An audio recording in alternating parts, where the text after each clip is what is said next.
Fear is the thing that is sitting on your chest right now. You may not call it that. You may call it stress or worry or anxiety or just a feeling you cannot name. But underneath all the labels, it is fear. Fear of what might happen. Fear of what has already happened and cannot be undone.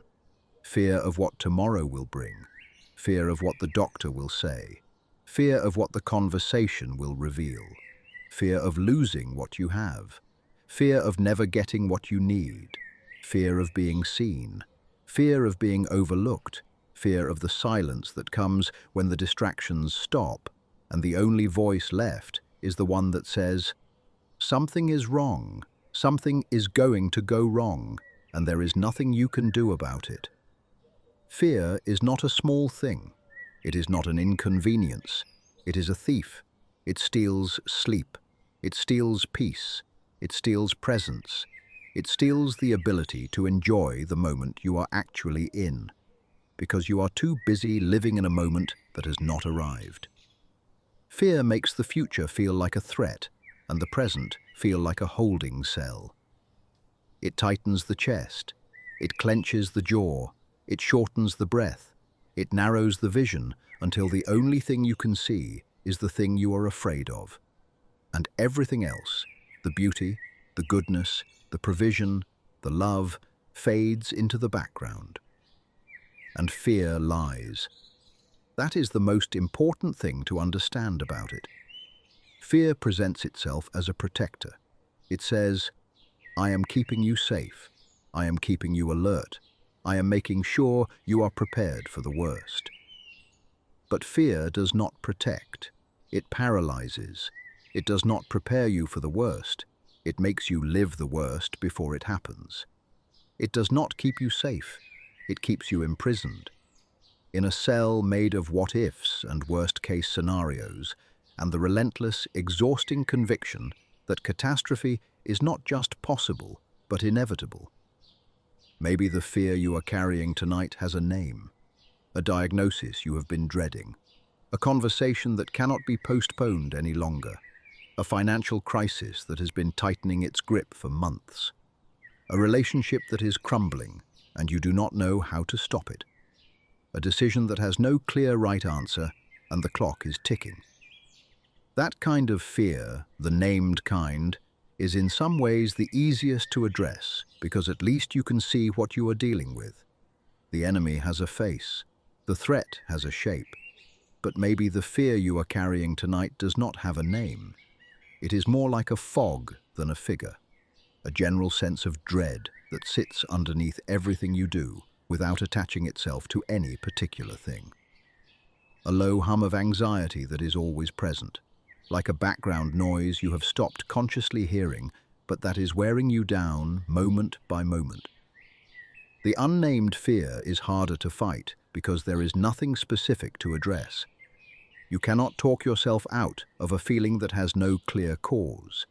You cannot reason away an anxiety that has no obvious trigger. It just is, like weather, like gravity, like the weight of a world that has been pressing on your chest for so long that you have forgotten what it feels like to breathe without it. And maybe the fear you are carrying tonight is spiritual, the fear that God is distant, the fear that the prayers are not being heard, the fear that the faith you once had is slipping away and you cannot grip it tightly enough to keep it. The fear that the silence of God means the absence of God. That kind of fear does not just steal peace. It steals the very thing that could provide peace. It puts a wall between you and the one resource that could address every other fear in your life. And behind the wall, you sit alone with the fears that multiply in the dark. Whatever shape the fear takes in your life tonight, what follows is not a technique for managing it. It is something deeper. It is the voice of Jesus who said, "Do not be afraid," more than any other command in the Gospels, explaining why. Not just commanding, explaining, because Jesus knew that the afraid heart does not need a louder command. It needs a reason. And the reasons he gives are the most powerful reasons in the universe. Jesus said, "Do not be afraid," more than he said, "Love one another." More than he said, "Repent." More than he said, "Believe." He said it to the terrified disciples in the storm. He said it to Peter sinking in the waves. He said it to the women at the empty tomb. He said it to the disciples in the locked room. He said it on the mountain of transfiguration. He said it to the father of the dying girl. He said it in the Sermon on the Mount. He said it at the Last Supper. He said it so many times that the repetition itself is the message. He knew that fear would be the single greatest obstacle between the human heart and the peace of God. And he addressed it relentlessly, not with one sweeping declaration, with patient, repeated, situation-specific reasons. And tonight those reasons unfold one by one, not as arguments to be debated, as truths to be received, each one a layer of peace placed between you and the fear, each one a reason, grounded in the character and the actions and the words of Jesus, why the fear does not have to win. Why the fear, loud as it is not telling the truth. Why the one who said, "Do not be afraid," had every right to say it and every authority to back it up. The reasons begin where fear itself begins, with the feeling that the thing you are afraid of is in charge, that the threat is bigger than any help, that the storm is stronger than any shelter. And the first reason Jesus gives dismantles that assumption at its root. But before the reasons unfold, let a simple truth settle in your mind. The one who is about to explain why you should not be afraid is not a therapist or a philosopher or a motivational speaker. He is the Son of God, the one who made the stars and named them, the one who holds the seas in the hollow of his hand, the one who spoke the universe into existence with a word and sustains it by the same word, the one who walked through death and came out alive. When this person says, "Do not be afraid," the command carries the weight of all creation behind it. It is not wishful thinking. It is not positive self-talk. It is the authoritative declaration of someone who has the power to back up every syllable. And he does back it up, with stories, with actions, with promises, with his own blood. Every "do not be afraid" in the Gospels is accompanied by a demonstration. The command is never empty. It is always followed by evidence. The storm is calmed. The water is walked on. The dead are raised. The sins are forgiven. The lost are found. The sick are healed. The abandoned are embraced. Every time Jesus says, "Do not be afraid," he shows you why. And the showing is more convincing than any argument. So listen, not just with your ears, with your heart, with the part of you that is most afraid. Let that part hear the voice of the one who has never lost a battle, never broken a promise, and never abandoned anyone who called his name. Let that part hear the reasons, and let the reasons do what they have been doing for 2,000 years. Dismantling fear, one truth at a time. The first reason Jesus gives for not being afraid is the most foundational one. You do not need to be afraid because the one who is with you has authority over the thing you fear. In the Gospel of Mark, chapter 4, Jesus and his disciples are crossing the Sea of Galilee in a boat. A furious squall comes up. The waves break over the sides. Water pours in. The experienced fishermen among the disciples, men who have spent their entire lives on this body of water, are convinced they are going to die. The storm is real. The danger is genuine. The fear is entirely rational. By every human calculation, they are about to drown. And Jesus is in the back of the boat, asleep, on a cushion. In the middle of a storm that is terrifying everyone else on board, Jesus is resting.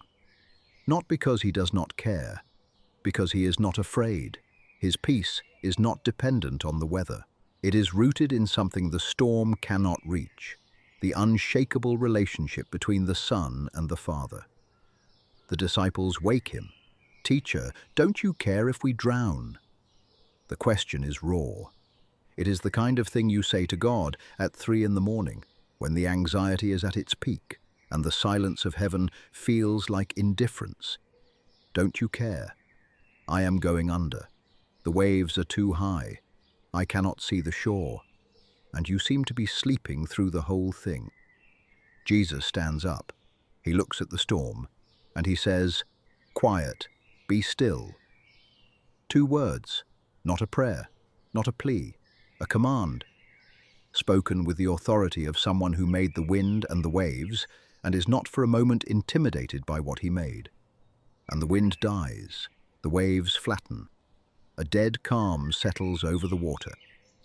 Then Jesus turns to the disciples and asks, "Why are you so afraid? Do you still have no faith?" That question contains the first reason not to be afraid. The fear was based on the assumption that the storm was in charge. But the storm was not in charge. Jesus was. The wind obeyed him. The waves obeyed him. The chaos that was threatening to swallow the boat submitted to a single word from his mouth. The disciples were afraid because they forgot who was in the boat with them. And Jesus was asking them gently to remember. If the thing you are afraid of right now feels like a storm, if the waves are crashing and the water is rising and the boat is taking on more than it can hold, the first reason not to be afraid is that the one who is with you has authority over the storm. He does not just understand the weather. He controls it. He does not just sympathize with your fear. He commands the source of it, and when he speaks, the source obeys, not gradually, immediately. The wind stops, the waves stop, the chaos resolves into calm. By a word. You do not need to calm the storm yourself. You do not need to row harder. You do not need to bail faster. You need to remember who is in the boat. And the one who is in the boat has never lost a battle with a storm. Not once in the entire history of the universe. The second reason Jesus gives for not being afraid is equally foundational. You do not need to be afraid because Jesus comes to you in your fear. He does not wait for you to come to him. He walks toward you, through the very thing you are afraid of. In the Gospel of Matthew, chapter 14, the disciples are in a boat on the Sea of Galilee in the middle of the night. The fourth watch, between 3 and 6 in the morning. The darkest hour, the loneliest hour. The wind is against them. The waves are battering them. They have been fighting the storm for hours. And Jesus is not with them. He has stayed behind on the mountainside to pray. They are alone, in the dark, in the storm, at the worst possible time. And then they see a figure walking toward them on the water, through the storm, across the waves, in the dark. Their first reaction is terror. They think it is a ghost. They cry out in fear. And Jesus calls to them. "Take courage, it is I.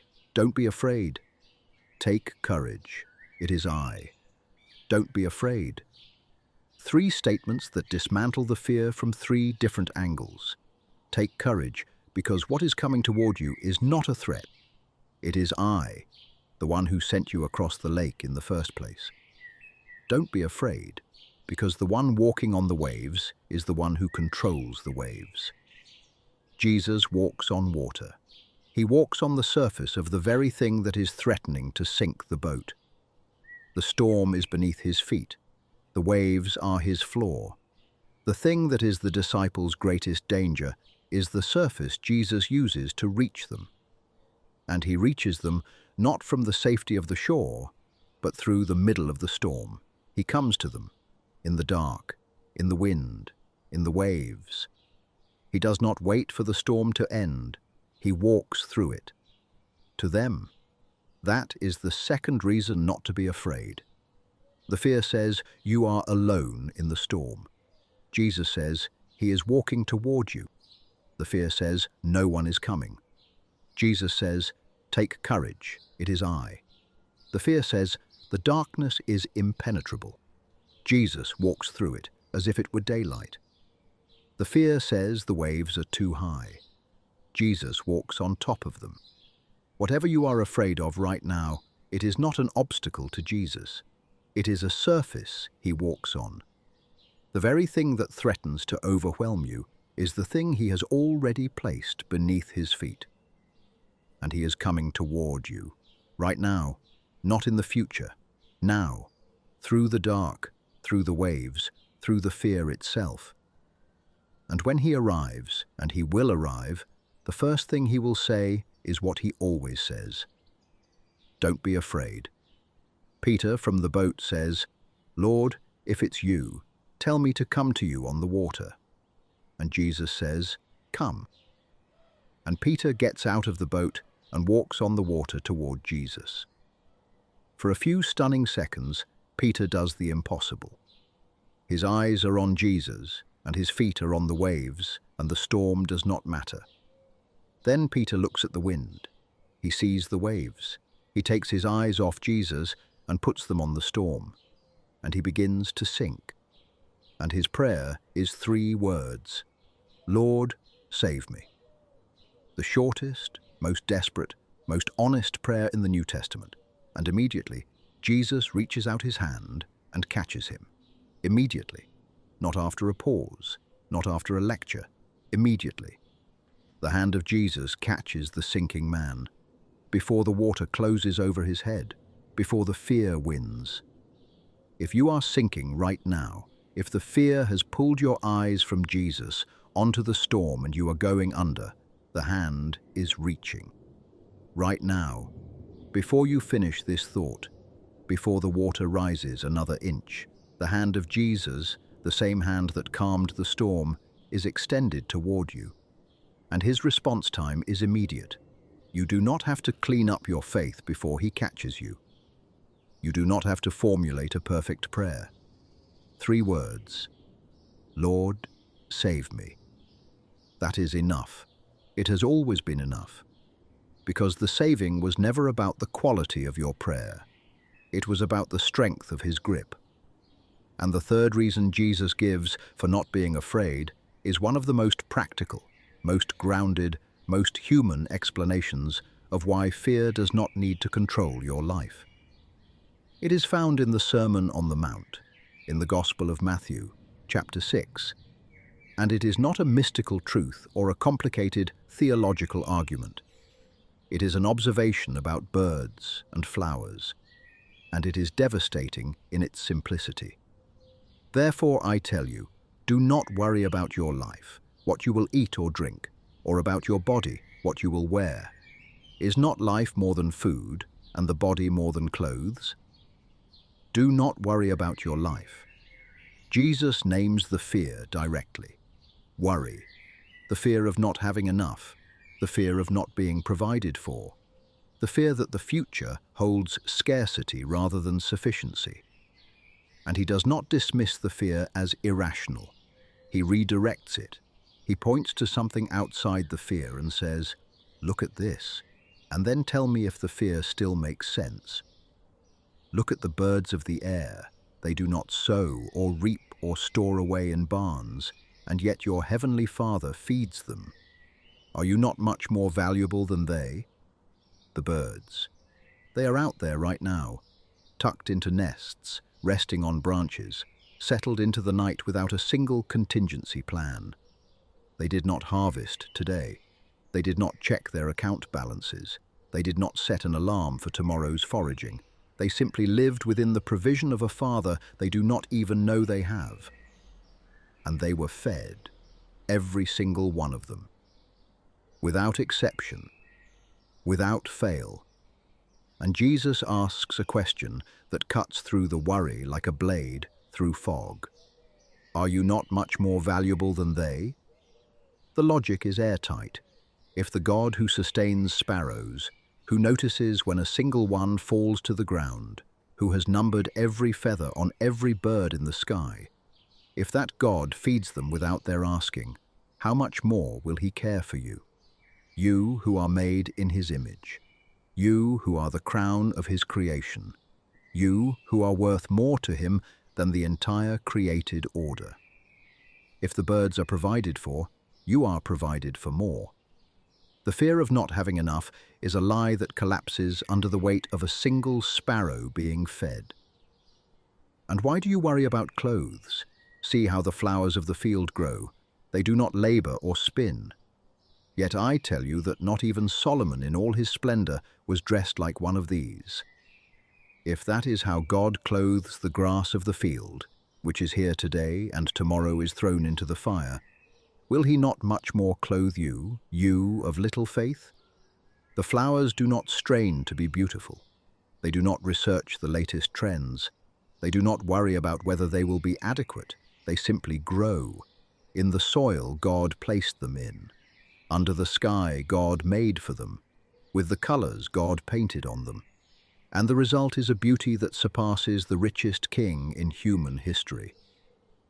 Solomon, with all his gold and all his robes and all his carefully curated magnificence, could not match a single wildflower.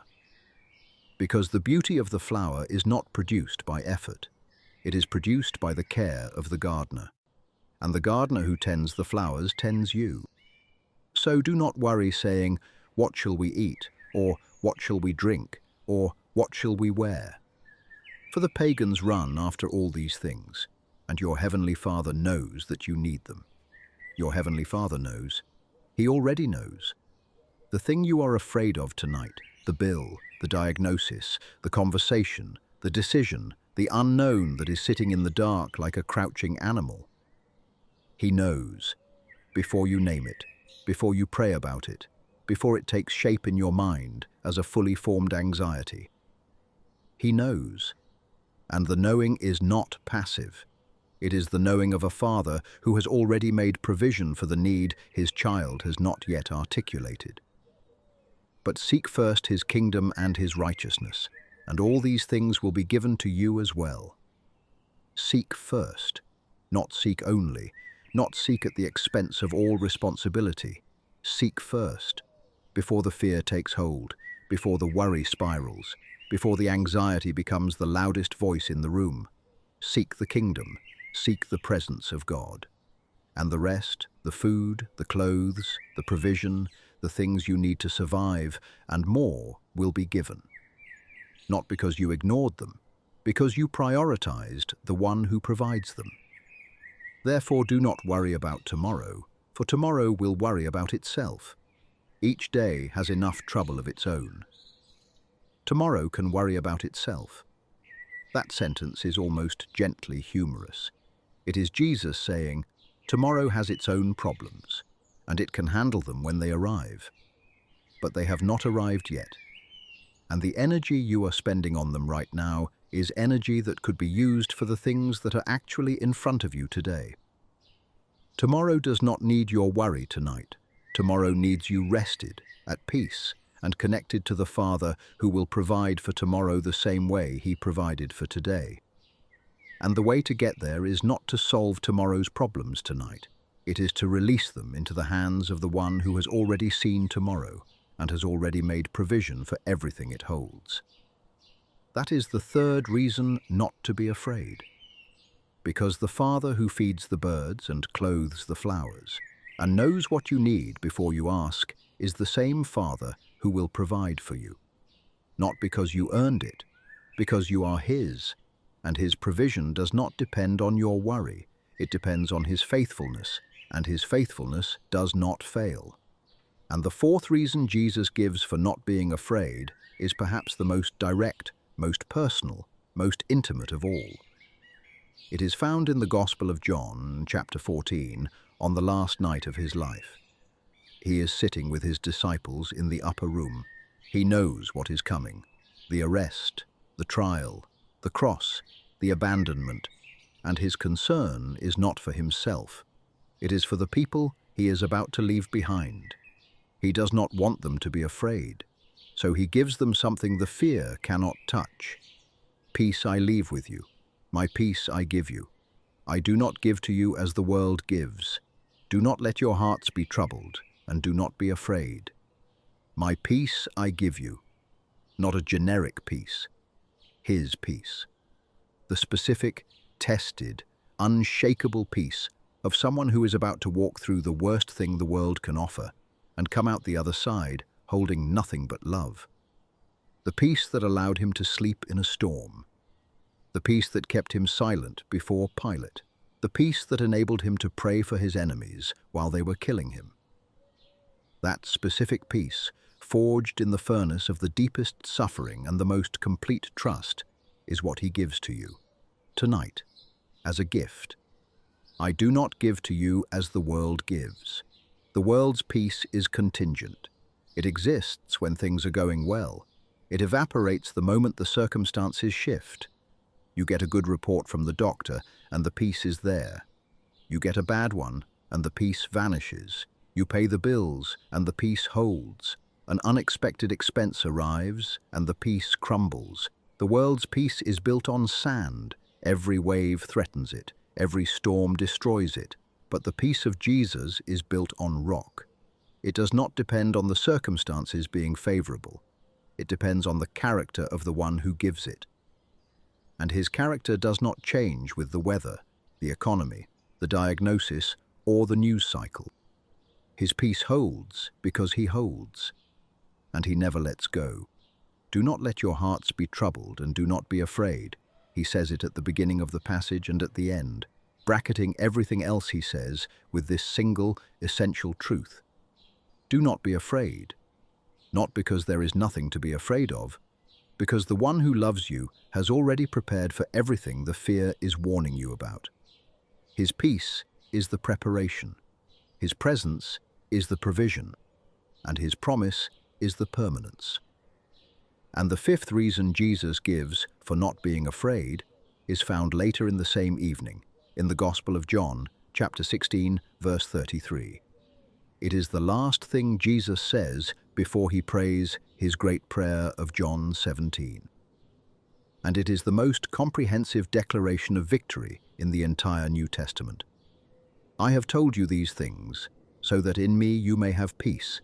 In this world you will have trouble. But take heart, I have overcome the world. He does not sugarcoat it. He says plainly, in this world you will have trouble. The fear is not entirely wrong that bad things happen. Bad things do happen. The world is broken. Pain is real. Loss is real. Betrayal is real. Sickness is real. Death is real. Jesus does not deny any of it. He names it. Trouble. It is coming. It may already be here. But the sentence does not end with trouble. It ends with triumph. I have overcome the world. Past tense. Completed. The victory is not pending. It is achieved. And the one who achieved it is the one speaking to you right now. The one who has all authority in heaven and on earth. The one who walked through death and came out alive. He has overcome. Not, he will overcome someday. He has overcome. Already, the battle is over, the war is won, and the one who won it is on your side. That is why you do not need to be afraid, not because trouble will not come, because the one who has already overcome trouble is sitting with you. And the trouble that comes to a person who is sitting with the overcomer does not get the final word. The overcomer does. And in the Gospel of Luke, chapter 12, verse 32, Jesus addresses the fear with an intimacy that should make every anxious person stop and listen. He says, "Do not be afraid, little flock, for your Father has been pleased to give you the kingdom." Little flock. That is not a condescending term. It is a tender one.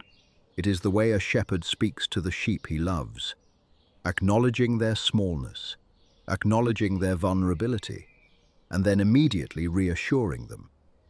Do not be afraid, not because you are strong enough to protect yourselves, because the Father has been pleased to give you the kingdom, the most powerful resource in the universe, given to the little flock, not because they earned it, because it pleased the Father to give it.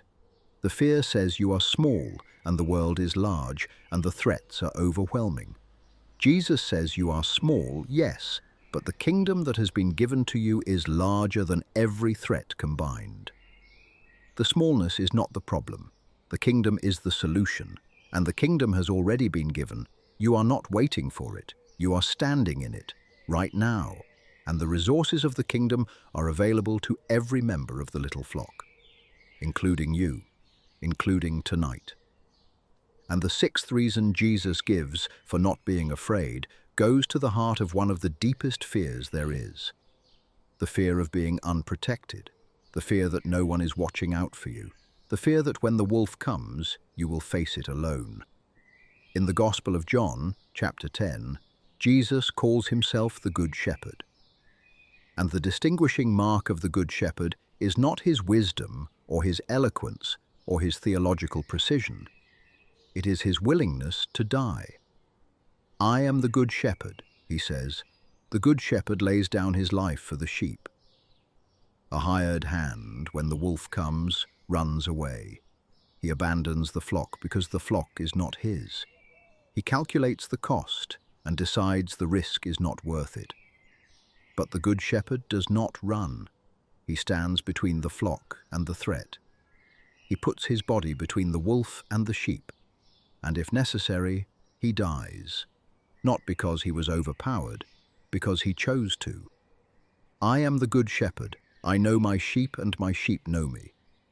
He knows you, individually, personally, not as a number in a flock, by name, by the particular shape of your fears and the specific weight of your worries and the exact sound of your voice when you call out in the night.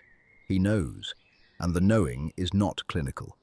It is the intimate, face-to-face, I have been watching you since before you were born, kind of knowing that only a shepherd who has counted every sheep 1,000 times could have. I give them eternal life, and they shall never perish. No one will snatch them out of my hand. No one. That word is the reason you do not need to be afraid. No one. Not the diagnosis, not the financial crisis, not the person who is against you, not the circumstance that seems overwhelming, not the fear itself. No one can snatch you out of his hand. The hand of the Good Shepherd is wrapped around your life, and the grip does not loosen when the wolf appears. It tightens. My Father who has given them to me is greater than all. No one can snatch them out of my Father's hand. Two hands. The hand of Jesus, the hand of the Father. You are held in both, double-gripped, twice secured, the combined hold of the Son and the Father wrapped around your life like a fortress made of love. And nothing in the universe is strong enough to pry those hands open. Nothing. The wolf may come. The threat may be real. The danger may be genuine. But the hands that hold you are the hands that made the universe. And the universe is not strong enough to break free. You will not break free either. Not because you are weak, because the grip is strong, infinitely strong, and the grip is love. If you are afraid tonight because you feel unprotected, the Good Shepherd is the answer. He is not a distant deity who has outsourced your safety to lesser authorities. He is the one who stands between you and the wolf, personally, with his own body, with the same willingness that took him to the cross. The same love that hung on the wood for you is the love that guards you tonight. And that love has never once failed. Not in 2,000 years, not in all of eternity. And the seventh reason not to be afraid is the most comprehensive assurance in all of Scripture. The Apostle Paul, writing to the church in Rome, chapter 8, builds a case for fearlessness that covers every possible threat. What then shall we say in response to these things? If God is for us, who can be against us? If God is for us. That is the premise. And the premise is not hypothetical. God has proven that he is for you. He proved it on the cross. He who did not spare his own Son, but gave him up for us all, how will he not also, along with him, graciously give us all things? The logic is devastating. If God gave you his Son, the most valuable thing in the universe, would he withhold something lesser? If he paid the highest possible price for your salvation, would he hesitate to provide the daily bread of your protection? Who will bring any charge against those whom God has chosen? It is God who justifies. The fear of accusation, the fear that someone will stand up and point out everything you have done wrong and use it to disqualify you, is answered by this sentence. God has justified you. He has declared you righteous, not because you are innocent, because the innocent one took your guilt, and the verdict of God overrules every other verdict. No charge will stick, no accusation will hold, because the judge has already rendered the verdict, and the verdict is not guilty. Who then is the one who condemns? No one. The fear of condemnation, the fear that you are fundamentally bad and that the badness will eventually be exposed and punished, is answered by a single word. No one.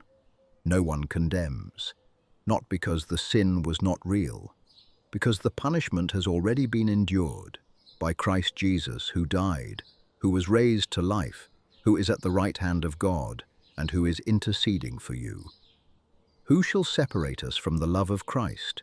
Shall trouble or hardship or persecution or famine or nakedness or danger or sword? The list is comprehensive. Every possible source of fear.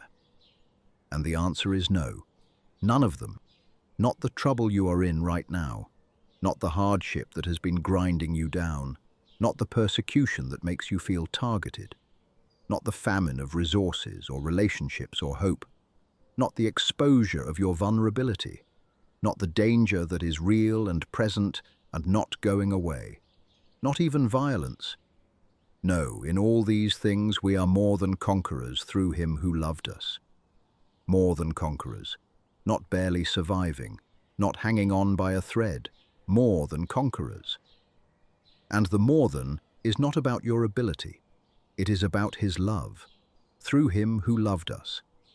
The conquering is powered by love, and the love is infinite, and the strength that flows from infinite love is infinite strength. And the infinite strength is directed at every fear on the list. For I am convinced that neither death nor life, neither angels nor demons, neither the present nor the future, nor any powers, neither height nor depth, nor anything else in all creation will be able to separate us from the love of God that is in Christ Jesus our Lord. Nothing, nothing in all creation, not death, the ultimate fear, not life, with all its complications, not angels, not demons, not the present, no matter how painful, not the future, no matter how uncertain, not any powers, seen or unseen, not any height, no matter how far above you, not any depth, no matter how far beneath you, not anything else. In all of creation, the love of God in Christ Jesus is unbreakable. And the fear which says you could be separated, which says you could lose the love, which says the connection could snap under the pressure, is a lie. The love holds, through everything, including the thing you are afraid of right now. That is the seventh reason not to be afraid, because the love that is holding you is not subject to the forces that produce fear. Death cannot break it, life cannot erode it. No power can overcome it, and nothing in all creation can separate you from it. The fear says you are vulnerable.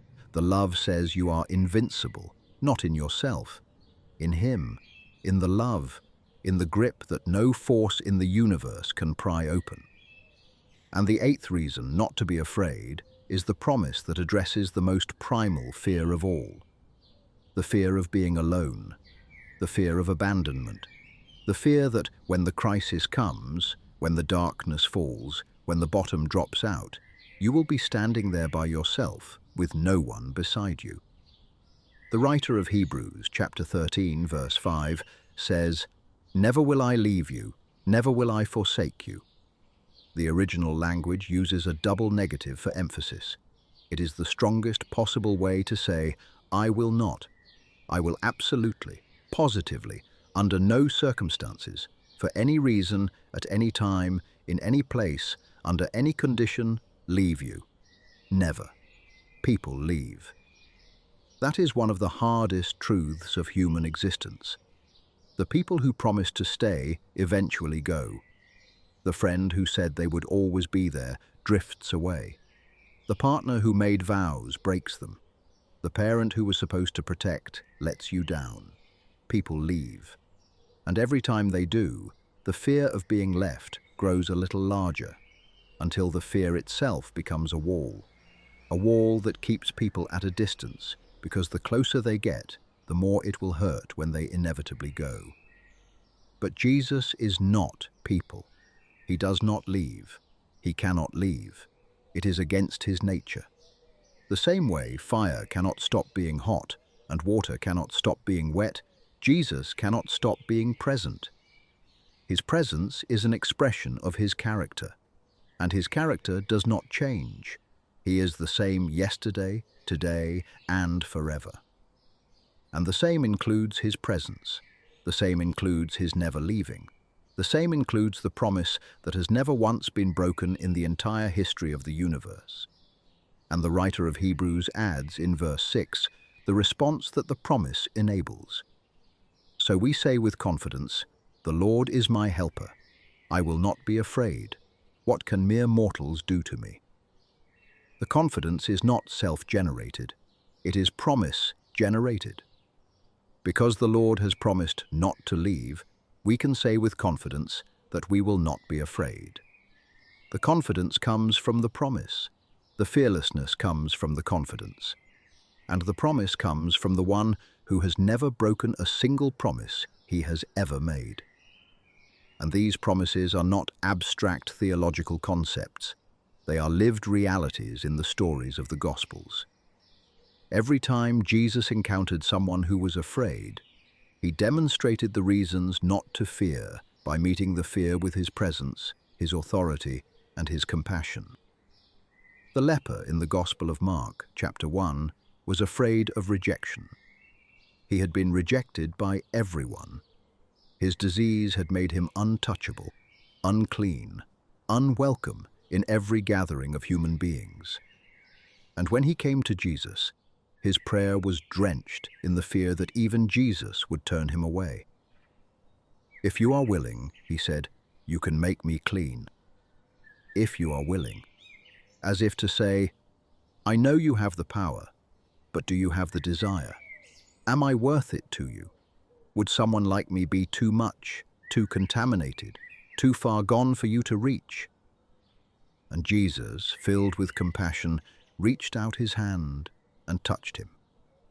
Before the healing, while the disease was still on his skin, he touched the untouchable, and he said, "I am willing, be clean."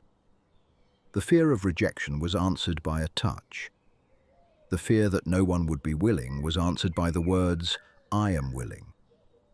The fear that the distance could never be closed was answered by a hand that reached across it. If you are afraid of being rejected tonight, the leper's story is the reason not to be. Because Jesus does not reject, he reaches, he touches. He says, "I am willing" to the person who is most convinced that the answer will be no. And the woman at the well, in the Gospel of John, chapter 4, was afraid of being known. She arranged her entire life around the avoidance of exposure. She came to the well at noon, alone, because the other women knew her history, and their knowing felt like judgment. She hid in plain sight. She was afraid that if anyone saw the real her, the response would be revulsion. And Jesus saw the real her. All of her. 5 marriages, 1 unnamed arrangement, a history of searching for love and never finding it, a present built on the avoidance of the past. He saw it all, and he did not flinch, he did not recoil. He offered her living water, a love that knows everything and stays anyway. The fear of being known was answered by being fully known and fully loved in the same moment. The fear that the truth would drive people away was answered by a truth-teller who sat at the well and waited for her to arrive, so he could show her that being known by Jesus is not the end. It is the beginning of freedom, the beginning of a life that no longer needs to hide. And Bartimaeus, the blind beggar in the Gospel of Mark, chapter 10, was afraid of being ignored. He had been invisible for so long that he had almost accepted it as permanent. He sat by the road. He begged. He was part of the landscape. And when he cried out to Jesus, the crowd told him to be quiet. "You do not matter. You are not important enough. Stop making noise." But Bartimaeus shouted louder, and Jesus stopped, in the middle of everything, for one blind beggar. "Call him," Jesus said. And Bartimaeus came to Jesus. And Jesus asked, "What do you want me to do for you?" As if nothing else mattered, as if the entire procession existed for this one conversation. The fear of being ignored was answered by being stopped for. The fear that no one would notice was answered by the one who notices everything, stopping everything, to ask a blind beggar what he needed. If you are afraid that you do not matter, that your voice is too small, that your need is too insignificant to register on the radar of the God who runs the universe, Bartimaeus is the reason not to be afraid. Jesus stops. He hears. He asks. He acts. For the one, for you. And the Gospels are filled with people who were afraid. Not abstractly afraid, specifically afraid. Each one carrying a particular kind of fear that was keeping them imprisoned. And in every case, Jesus addressed the specific fear with a specific word or action that set the person free. These stories are not ancient history. They are the living testimony of a God who meets fear wherever it lives and dismantles it from the inside. The Beatitudes, the opening words of the Sermon on the Mount, are spoken to a crowd of people who were afraid.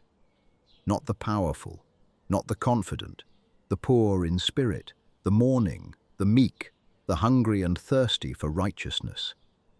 These are not descriptions of the fearless. They are descriptions of the vulnerable, the exposed, the people who have every reason to be afraid because the world has given them every reason.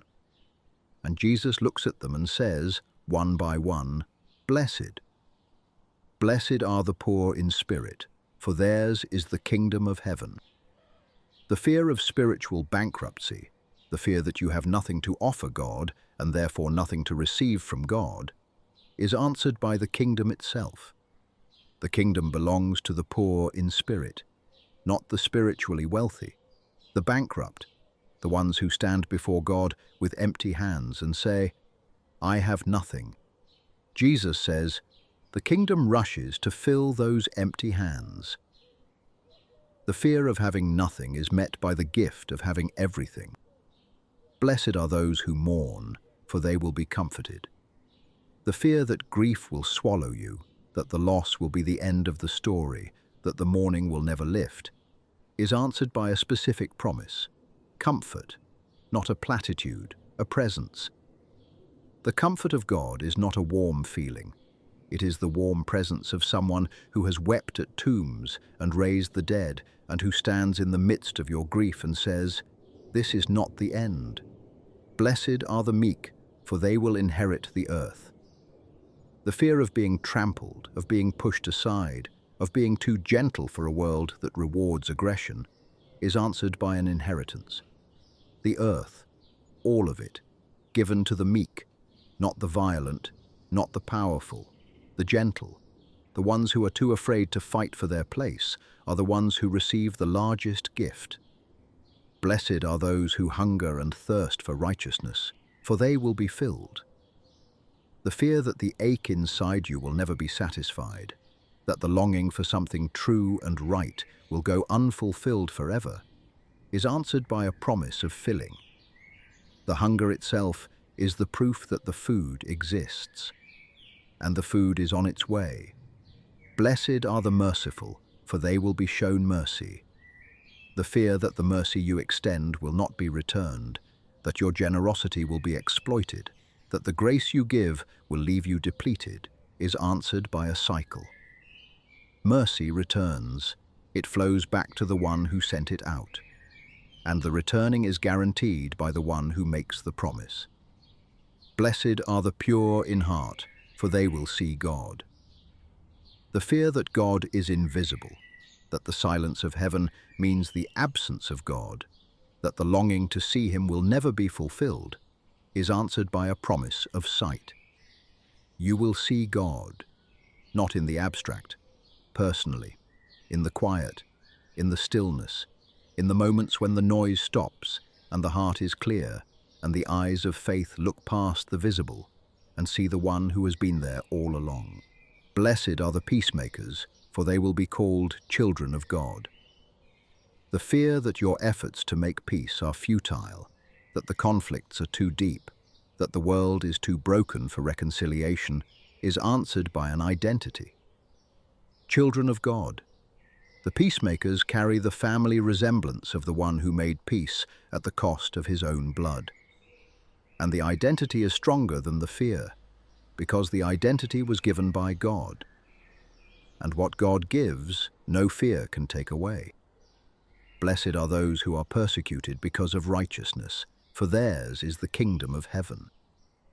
The fear that doing the right thing will cost too much, that faithfulness will be punished, that the reward for integrity is suffering, is answered by the kingdom, the same kingdom that belongs to the poor in spirit. The bookends of the Beatitudes carry the same promise: the kingdom, for the empty and the enduring, for the bankrupt and the brave. The fear says the cost is too high. Jesus says the kingdom covers it. Every beatitude is a specific answer to a specific fear. And tonight, as you sit with these words, let the specific answer find the specific fear you are carrying. Let the promise meet the worry. Let the blessing cover the dread. And in the Gospel of Mark, chapter 2, a paralyzed man is lying on a mat, unable to move. He is the picture of helplessness, the fear of helplessness, the fear of being unable to fix your own situation, the fear of dependence, the fear that the thing that has you pinned down will keep you pinned down forever, is embodied in this man. His friends carry him to the house where Jesus is teaching. They cannot get through the door, so they climb onto the roof, dig through the tiles, and lower their friend on his mat directly in front of Jesus. The friends acted when the paralyzed man could not. They believed when his body could not move. And Jesus saw their faith and responded, "Son, your sins are forgiven." Then, "Get up, take your mat and walk." And the man who had been paralyzed stood up, picked up his mat, and walked out in full view of everyone. The fear of helplessness was answered by a word, not by the man's effort, by the authority of Jesus, speaking into the paralysis and commanding it to release its grip. The man did not have to generate the ability to stand. Jesus generated it. The man did not have to overcome the helplessness. Jesus overcame it for him. If you feel helpless tonight, if the fear you carry is the fear of being stuck, unable to change, unable to move, unable to escape the thing that has you pinned down, the paralytic's story says that your helplessness is not the end. It is the beginning of the encounter. Because Jesus specializes in the helpless, he responds to the faith of friends. He speaks into the paralysis, and the speaking has power. The power to make the stuck unstuck, the power to make the immobile walk, not by your strength, by his word. And in the Gospel of John, chapter 8, a woman is thrown at the feet of Jesus by the religious leaders. She has been caught in the act of adultery. Stones are in the hands of the accusers. The fear of condemnation, the fear that the worst thing you have done will be the thing that defines you forever. The fear that exposure means destruction is the air she is breathing. And Jesus bends down. He writes in the dust. He straightens up and says, "Let any one of you who is without sin be the first to throw a stone at her." One by one, they leave, until it is just Jesus and the woman. "Woman, where are they? Has no one condemned you?" "No one, sir." then neither do I condemn you. Go now and leave your life of sin." The fear of condemnation was answered by a sentence of acquittal. "Neither do I condemn you," spoken by the one person who had the right to condemn, the only sinless person in the circle, the only one who could have picked up a stone without hypocrisy. And he did not pick up a stone. He bent down, he got lower than the woman on the ground, and he spoke freedom. If the fear that keeps you awake tonight is the fear of being condemned, the fear that the thing you did will be found out and the stones will fly, Jesus says, "Neither do I condemn you." Not because the sin does not matter, because the one who matters most has chosen mercy over judgment. And his mercy, spoken from the dust, is more powerful than every stone in every accusing hand. And the blind man in the Gospel of John, chapter 9, carries the fear of the unknown. He has never seen. He has been in the dark from birth. And the fear of someone who has never seen light is not just the fear of blindness. It is the fear of a world that is entirely beyond comprehension. The fear that the reality you can't perceive is the reality that matters most. The fear that you are missing something essential and do not even know what it is. Jesus made mud. He put it on the man's eyes. He told him to go wash in the pool of Siloam. The man went. He washed. He came back seeing, and his testimony, when pressed by the Pharisees, was the simplest and most powerful answer to the fear of the unknown. "One thing I do know, I was blind, but now I see." The fear of the unknown is answered by sight, not total sight, not the ability to see everything, but the ability to see enough to take the next step, enough to recognize what is true, enough to say, "I was blind, but now I see." That is the testimony of someone whose fear of the unknown has been addressed by an encounter with the one who knows everything. You do not need to see the whole road tonight. You need to see the next step, and the next step is illuminated by the one who said, "I am the light of the world." And Zacchaeus, in the Gospel of Luke, chapter 19, carries the fear of unworthiness. He is wealthy, he is powerful, he is despised. He has built a life that looks successful from the outside and feels empty from the inside. And the fear of unworthiness says, even if you could get close to Jesus, he would not want you. You are not the kind of person he associates with. You are too compromised, too corrupt, too far from the standard. And Jesus looked up into the tree where Zacchaeus was hiding and called him by name. "Zacchaeus, come down immediately. I must stay at your house today." The must is divine necessity. Jesus did not suggest a visit. He declared one. He chose the most unworthy person in Jericho as his host. Not because Zacchaeus had earned the honor, because Jesus is drawn to the unworthy, because the whole purpose of his coming is to seek and save what the world has written off. If the fear keeping you from Jesus tonight is the fear that you are not worthy, Zacchaeus says the unworthiness is not a barrier. It is the reason Jesus is coming. He seeks the unworthy specifically, deliberately, scandalously. He chooses to eat with the sinners and the tax collectors. He invites himself into the houses the respectable people avoid. Your unworthiness is not a disqualification. It is an invitation. And the widow of Nain, in the Gospel of Luke, chapter 7, carries the fear of total loss. Her husband is gone. Her only son is dead. She is about to face a future of complete isolation. No provider, no protector, no family. The fear of losing everything, the fear that the ground beneath you will give way and there will be nothing to catch you, is the air she is breathing as she walks behind the coffin. And Jesus met the procession, and his heart went out to her. And he said, "Don't cry." And he touched the coffin and said, "Young man, I say to you, get up." And the dead man sat up. And Jesus gave him back to his mother. The fear of total loss was answered by total restoration.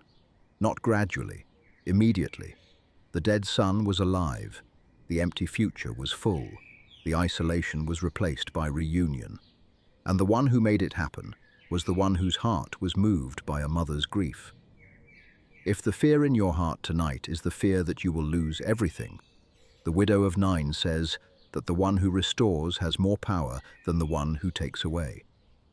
The loss is real, the grief is valid, but the one standing in front of you has authority over the loss itself, authority over death, authority over absence, authority to give back what was taken. And the feeding of the 5,000, told in all 4 Gospels, answers the fear of scarcity with abundance.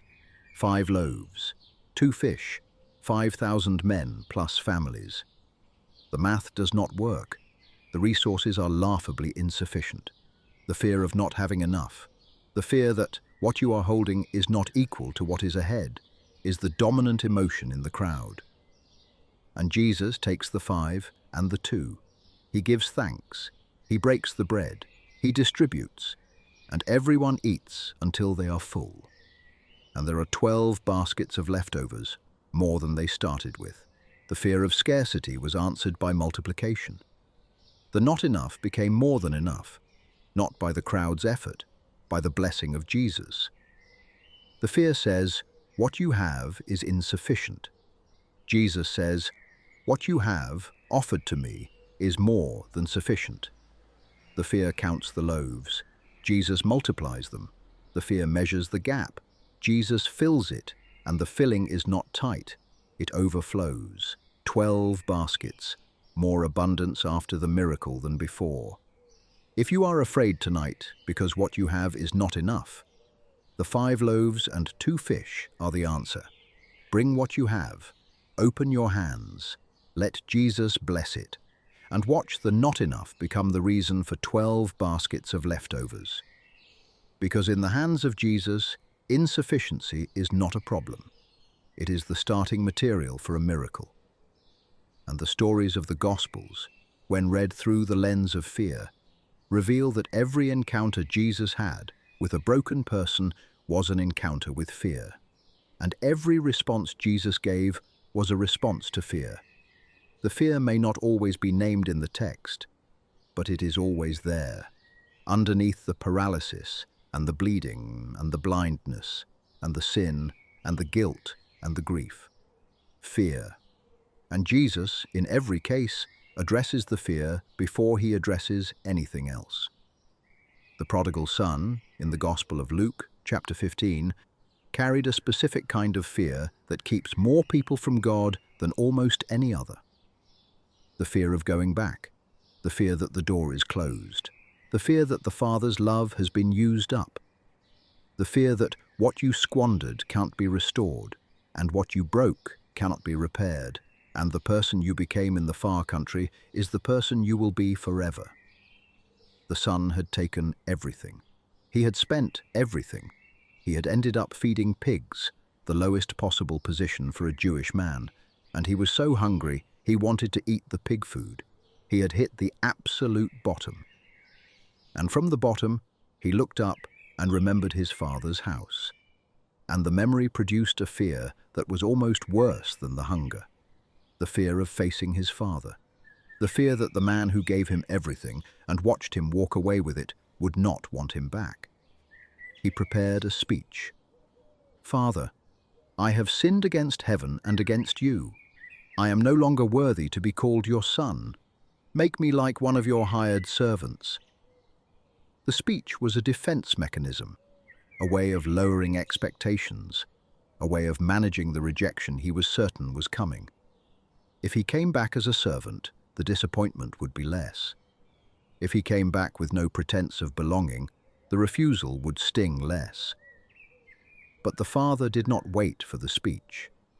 The text says, "But while he was still a long way off, his father saw him and was filled with compassion for him. He ran to his son, threw his arms around him, and kissed him." While he was still a long way off, the father had been watching, every day, scanning the road, refusing to give up hope. And the moment he saw the figure in the distance, he did not evaluate. He did not wait for the apology. He did not maintain his dignity. He ran. An older man in the ancient Middle East running was considered undignified. But the father did not care about dignity. He cared about his son, and the running was the response to the fear. Every step the father took toward the son was a step that said, "The door is not closed, the love is not used up, the belonging is not forfeited. Come home." He threw his arms around the son, who smelled like pigs and failure. He kissed him. The son tried to begin his prepared speech, but the father cut him off. He called for the best robe, the ring, the sandals, the fattened calf, the feast. This son of mine was dead and is alive again. He was lost and is found. The fear of going back was answered by a father who ran. The fear of rejection was answered by an embrace. The fear that the love was conditional was answered by a restoration that was immediate, total, and unconditional. The robe said, "You are honored." The ring said, "You have authority." The sandals said, "You are a son, not a servant." The feast said, "Your return is the best thing that has happened in this house." If the fear keeping you from God tonight is the fear that He will not want you back, the prodigal story is the most powerful answer in the entire Bible. The father ran. The distance you are afraid of is the distance the father covers. The rejection you are bracing for does not exist. The arms that are waiting are open. The robe is ready. The ring is waiting. The feast is prepared. And the running father is God, running toward you. Right now, not in the future, now. Before you have finished your speech, before you have cleaned up, before you have done anything to deserve it, He is running. And the lost sheep, in the same chapter, answers the fear of being forgotten. A shepherd has 100 sheep. One wanders away, and the shepherd does not do the math and decide the 99 are a sufficient percentage. He leaves them, and he goes after the one. The fear of being forgotten says, "I am one out of billions. God has more important things to attend to. My little life, my little problem, my little fear is too small to register on the radar of the God who runs the universe." The lost sheep says you are wrong, because the shepherd does not evaluate by number. He evaluates by belonging. And you belong. And the one who belongs is the one he goes after, personally, through the rough terrain, in the dark, until he finds. And when he finds, he puts the sheep on his shoulders and carries it home. He does not make it walk, he carries it, because the sheep that has been lost is the sheep that is most exhausted. The sheep that has been wandering is the sheep that has no strength left. And the shepherd knows that, and the shepherd does not mind. The carrying is joyful. The text says, he joyfully puts it on his shoulders. Your weakness does not burden the shepherd. It gives him the opportunity to do what he does best. Carry. If the fear in your heart tonight is the fear that you have been forgotten, that God has moved on, that the searching party has been called off. The lost sheep says the shepherd is still looking. He has not stopped. He has not given up. He has not decided the effort is not worth it. He is on the hill. He is calling your name. And when he finds you, he will not ask for an explanation. He will lift you. He will hold you close. And he will carry you home. Joyfully. And Peter, the disciple who denied Jesus 3 times on the worst night of Jesus' life, carried the fear of permanent failure. The fear that the thing you did is the thing you are. The fear that the failure is not a moment, but a definition. The fear that the trust has been broken beyond repair, and the relationship has been damaged beyond restoration. Peter swore he did not know Jesus 3 times, while Jesus was being beaten and tried and condemned. And when the rooster crowed and Jesus turned and looked at Peter, The fear of what he had become must have been overwhelming. This was not who he was supposed to be. This was not the man who said, "Even if all fall away, I will not." This was someone else, someone he did not recognize, someone who had done the unthinkable. But after the resurrection, Jesus came to the beach where Peter was fishing. He built a fire, he cooked breakfast, and he asked one question 3 times. "Simon, son of John, do you love me?" 3 questions for 3 denials, 3 chances to replace the 3 worst moments of his life with 3 declarations of love.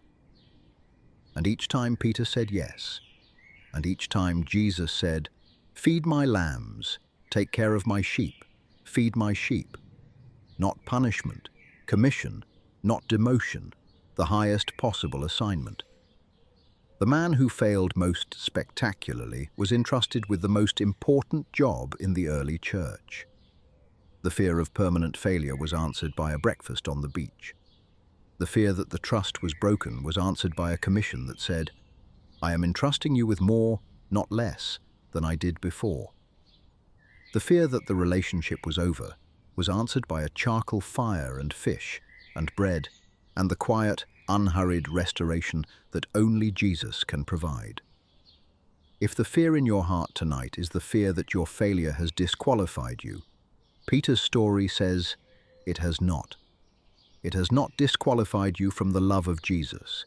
It has not disqualified you from the purposes of Jesus. It has not disqualified you from the future that Jesus has planned. The failure is real. The denial was real. The rooster crowed. But the beach was real too. And the breakfast was real. And the question was real. Do you love me? And the answer, broken and tearful and barely above a whisper, was real. Yes, Lord, you know that I love you. And the commission was real. Feed my sheep. The failure was a chapter. The beach was a new chapter. And Jesus is the one writing both. And at the tomb of Lazarus in the Gospel of John, chapter 11, Jesus confronted the fear of loss. Martha and Mary had lost their brother. He had been dead for 4 days, and the grief was compounded by the fear that the loss was permanent, that death was the end, that the separation could not be bridged. And Jesus wept. He felt the fear. He shared the grief. He entered the pain. And then he walked to the tomb and called out in a loud voice, "Lazarus, come out!" And the dead man walked out, alive. The fear of loss was answered by resurrection power. The fear that death is final was answered by a voice that commands life to return. The fear that separation is permanent was answered by a reunion that happened in front of everyone.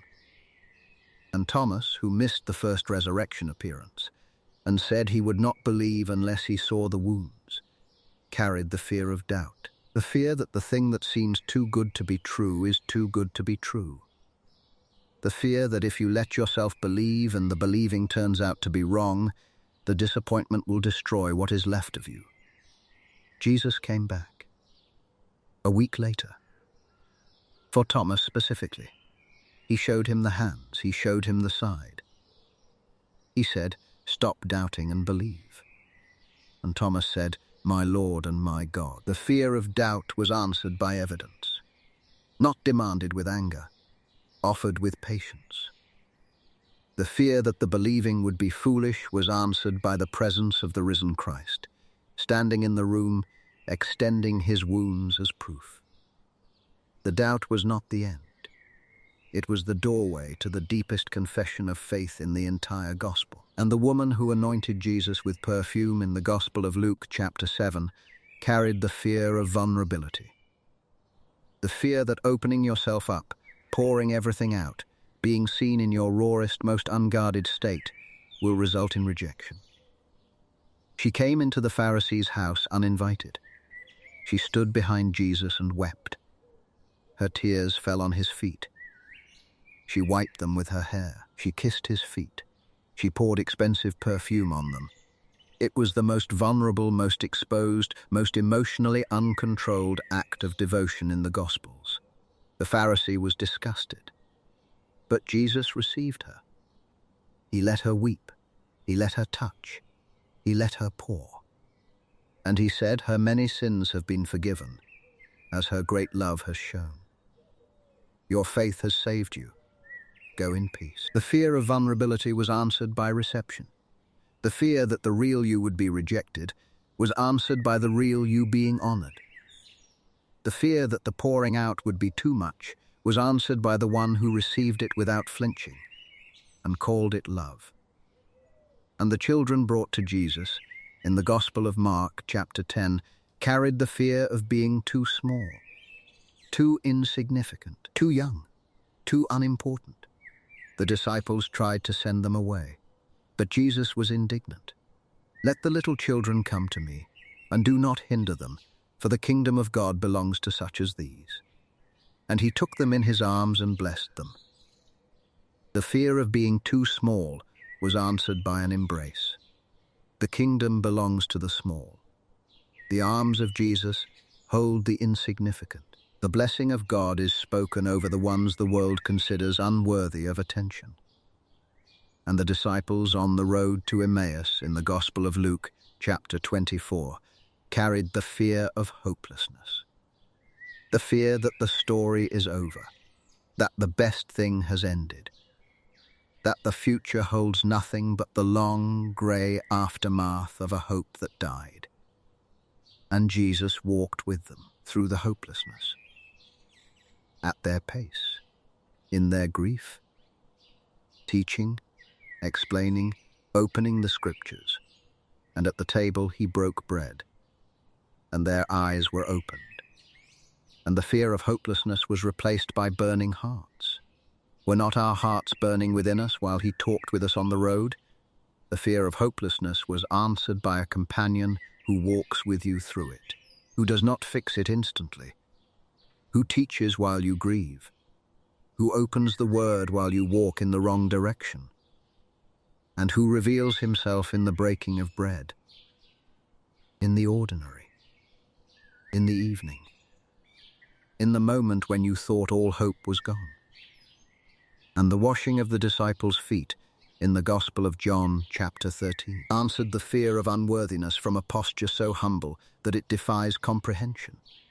Jesus, the Lord and teacher, on his knees with a basin and a towel, washing the feet of the men who would fail him, washing the feet of the man who would betray him. The fear of unworthiness says, I am too dirty for Jesus to touch. The foot washing says Jesus kneels to touch the dirtiest part of you. He does not wait for you to clean yourself. He does the cleaning. On his knees, with his own hands. And the washing is not reluctant. It is the embodiment of a love that stoops. Each story is a reason. Each encounter is an answer. Each gospel moment is a brick in the wall that stands between you and the fear. And the wall is built not on your courage, but on his character, his authority, his compassion, his faithfulness, his love, his power, his presence, his promise. The reasons accumulate. And the fear, which seemed so large at the beginning of this evening, begins to look smaller, not because the threats have changed, because the one standing between you and the threats is larger than all of them. He has always been larger. You just forgot. And tonight, the remembering is happening. And the remembering is the rest. And the rest is the peace.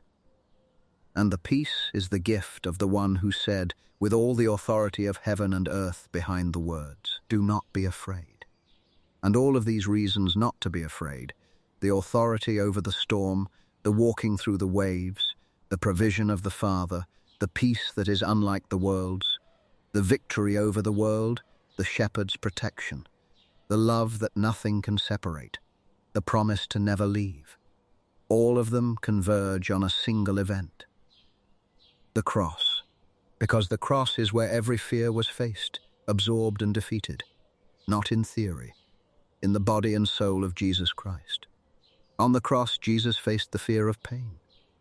The flogging, the thorns, the nails, the hours of agony, the physical suffering that crucifixion was designed to maximize. He did not anesthetize himself. He did not dissociate. He felt it, all of it. The tearing of flesh, the crushing of nerve, the slow, relentless assault on a body that was dying one breath at a time. On the cross, Jesus faced the fear of abandonment. His disciples had scattered. Peter had denied him. Judas had betrayed him. The crowds who shouted Hosanna 5 days earlier were now shouting, "Crucify him." He was alone. In the most public, most humiliating way possible. Surrounded by enemies, deserted by friends, watched by his mother, who could not stop it. On the cross, Jesus faced the fear of shame. He was stripped naked. He was mocked. He was spat on. He was taunted by the religious leaders, the soldiers, the passers-by, even one of the criminals dying beside him. The dignity that every human being deserves was systematically denied to him. He was treated as less than human, as a joke, as an example of what happens when you challenge the wrong people. On the cross, Jesus faced the fear of meaninglessness. The crowd said his life was a failure. The leaders said his mission was a fraud. The death said his words were empty promises. Everything he had built, every person he had healed, every sermon he had preached, every act of mercy he had performed, seemed to end in this. A man dying on a piece of wood on a hill outside the city, forgotten before the sun went down. And on the cross, Jesus faced the deepest fear of all, the fear of being separated from God. In the Gospel of Matthew, chapter 27, verse 46, Jesus cried out, "Eli, Eli, lema sabachthani?"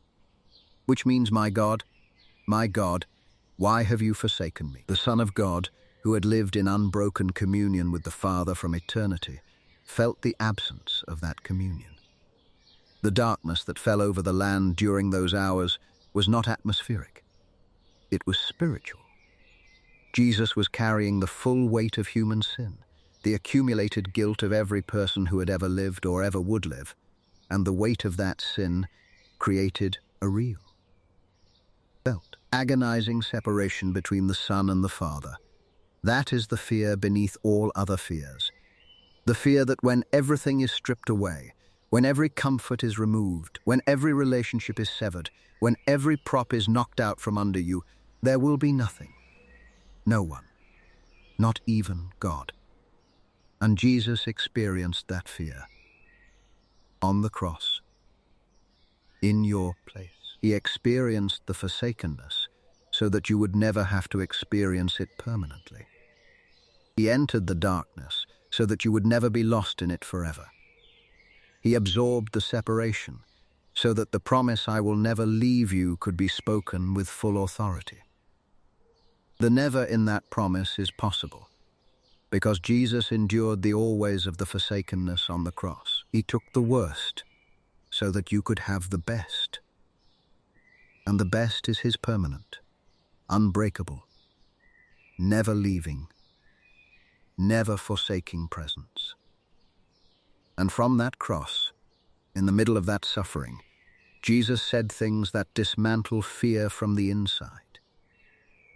"Father, forgive them, for they do not know what they are doing." Forgiveness from the cross, while the nails were in his hands, for the people who put them there. The fear of unforgiveness, the fear that you have done something that cannot be covered, is answered by a prayer that covers everything. If Jesus forgave his murderers in the act of murdering, the thing you have done is covered. The thing you are afraid of being punished for has already been addressed. At the cross, in blood, by someone who chose to forgive before anyone asked for forgiveness. And to the criminal dying beside him who said, "Jesus, remember me when you come into your kingdom," Jesus responded, "Truly I tell you, today you will be with me in paradise." Today, not after a waiting period, not after sufficient penance.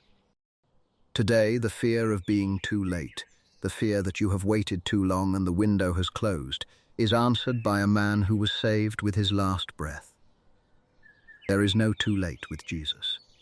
As long as you are breathing, the invitation is open. And the answer is always yes.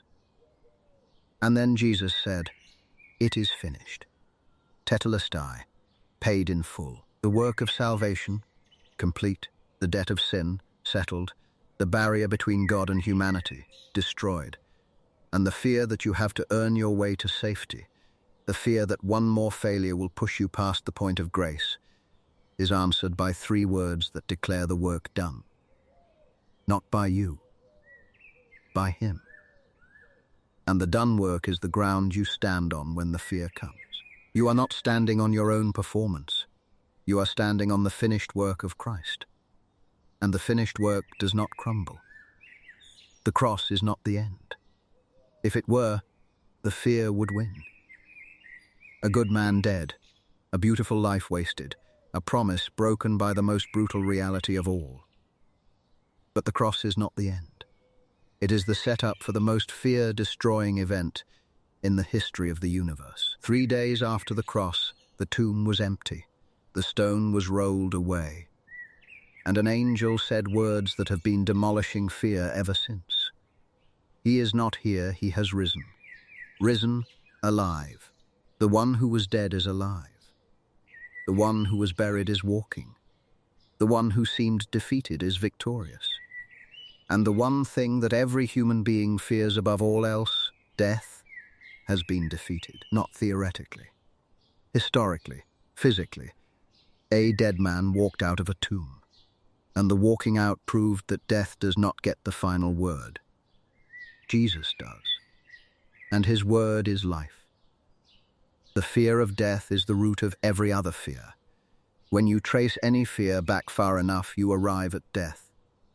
The fear of losing your job leads to the fear of not being able to provide, which leads to the fear of poverty, which leads to the fear of suffering, which leads to the fear of death. Every fear is a branch. Death is the root. And the resurrection cut the root. If Jesus has defeated death, then every fear that derives from death is a fear without a foundation. It may still feel real. Fear often does. But the foundation has been removed. The root has been cut, and a fear without a root, however loud it screams, has no power to hold you. It is noise without substance, sound without fury. And the one who silenced the storm with a word can silence the fear with the same word. He is not here. He has risen. That is the reason you do not need to be afraid. The worst thing has already happened. And it was defeated. The ultimate threat has already been carried out. And it was reversed. The final enemy has already done its worst. And it lost. If death cannot hold Jesus, then the thing you are afraid of tonight cannot hold you either. Because the risen Christ is the one who stands between you and every threat. And the risen Christ is undefeatable. And after the resurrection, the first people to encounter the risen Jesus heard the same phrase he had been speaking throughout his ministry. To the women at the tomb, he said, "Do not be afraid." To the disciples in the locked room, he said, "Peace be with you." To Mary Magdalene in the garden, he said her name in a voice that dissolved every fear she was carrying. The risen Christ speaks peace into fear. That is his nature. That is his mission. That is what he does. Forever. Mary Magdalene came to the tomb in the dark, expecting death. She found life. She was afraid because she thought the loss was permanent. The body was gone. The last tangible connection to the person she loved most had been taken, and the fear of permanent loss, the fear that the good thing is over and it is never coming back, was the loudest voice in her head. And then Jesus said her name, Mary, and the fear broke, not gradually, in a word. One word. Her name. Called by the voice that knew her before she was born and will know her after the world has ended. The fear of permanent loss was answered by a presence that is permanently alive. He is not gone. He is not lost. He is not buried. He is standing in the garden, saying your name. And the loss that felt permanent is being overwritten by a life that is permanent. His life. Available to you. Tonight, and to the disciples hiding in the locked room, terrified of the authorities, terrified of the future, terrified that the death of Jesus meant the death of everything they had believed in, Jesus appeared. Inside the locked room, without the doors being opened, and the first word he spoke was, "Peace be with you." Peace spoken into a room full of fear. Peace offered to the people who abandoned him. Peace given freely to the ones who failed him most spectacularly. That is the risen Christ. He does not enter the room with a list of grievances. He enters with peace. He does not confront the fear with anger. He confronts it with presence. And the presence of the risen Christ, standing in the room where the fear lives, is more powerful than the fear could ever be. And the Apostle John, writing in his first letter, chapter 4, verse 18, gives the theological foundation for everything Jesus demonstrated about fear. There is no fear in love. But perfect love drives out fear. Because fear has to do with punishment. The one who fears is not made perfect in love. Perfect love drives out fear. That is the mechanism. Not willpower. Not courage. Not positive thinking. Love, the perfect love of God in Christ Jesus. The love that died on a cross. The love that walked out of a tomb. The love that nothing in all creation can separate you from. That love, when it enters the room where the fear lives, does not negotiate with the fear. It does not coexist with the fear. It drives it out, the way light drives out darkness. Not by fighting the darkness, by being light. The love does not fight the fear. It replaces the fear. It occupies the space where the fear was living. And the fear, having been displaced, has nowhere to go. Fear has to do with punishment. That is John's diagnosis. The reason you are afraid is that somewhere inside you, you believe you deserve punishment. You believe the bad thing is coming because you earned it. You believe the suffering is a consequence of your failure. And the fear of punishment keeps you locked in a prison of anxiety and dread, and the constant anticipation of the worst. But the perfect love of God says the punishment has already been endured on the cross by Jesus. The punishment that should have been yours was absorbed by him.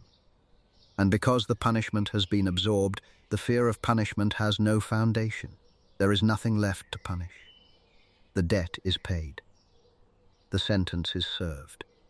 The verdict is not guilty. And the not guilty is the love that drives out the fear. If the fear in your life has been rooted in the belief that you deserve what you are afraid of, that the bad thing is coming because of who you are or what you have done, the perfect love of Christ says you are wrong. Not because you are innocent, because the innocent one took your guilt. And the taking of the guilt removed the punishment, and the removal of the punishment removes the fear. Not overnight, but progressively. As the love goes deeper, as the truth settles in, as the reality of what the cross accomplished becomes more real to you than the fear that says it was not enough. It was enough. It has always been enough. And the love that drove the Son of God to the cross is the same love that is driving the fear out of your heart tonight. Not with force, with presence. With the steady, gentle, relentless advance of a love that does not stop until the fear has nowhere left to hide. And there is one more, do not be afraid in the Gospels, that is often overlooked but carries enormous weight for the person who is learning to release fear. In the Gospel of Matthew chapter 17, Jesus takes Peter, James, and John up a high mountain, and there, in front of them, he is transfigured. His face shines like the sun. His clothes become as white as light. Moses and Elijah appear, talking with him. The full glory of the Son of God, usually hidden behind the veil of ordinary humanity, breaks through for a single blinding moment. A bright cloud envelops them, and a voice from the cloud says, "This is my Son, whom I love. With him I am well pleased." Listen to him. The voice of God the Father, speaking from the cloud, and the disciples, hearing the voice, fall to the ground, terrified. The fear is not the fear of danger. It is the fear of the holy. The fear that comes when you are suddenly viscerally aware that the God of the universe is present, and his presence is more intense, more real, more overwhelming than anything your senses were designed to handle. And Jesus comes to them. He touches them, and he says, "Get up. Don't be afraid. Get up. Don't be afraid." Not because the glory was not real, it was more real than anything they had ever experienced. But because the one in the glory is the same one who walked with them on the road and ate with them at the table and slept in the back of the boat. The glory does not make him less approachable. It makes the approachability more miraculous. The same Jesus who lets you sit at his feet is the Jesus whose face shines like the sun. And the same Jesus whose face shines like the sun says, "Don't be afraid." Not because the glory is diminished, because the love behind the glory is the same love that washes feet. If you have been afraid of God, afraid of his holiness, afraid that his presence would expose you or destroy you or overwhelm you, the transfiguration is the answer. The God who shines like the sun is the God who touches you and says, "Get up." Don't be afraid. The holiness is real. The glory is real. But the love is real too. And the love is the reason the glory does not consume you. It transforms you.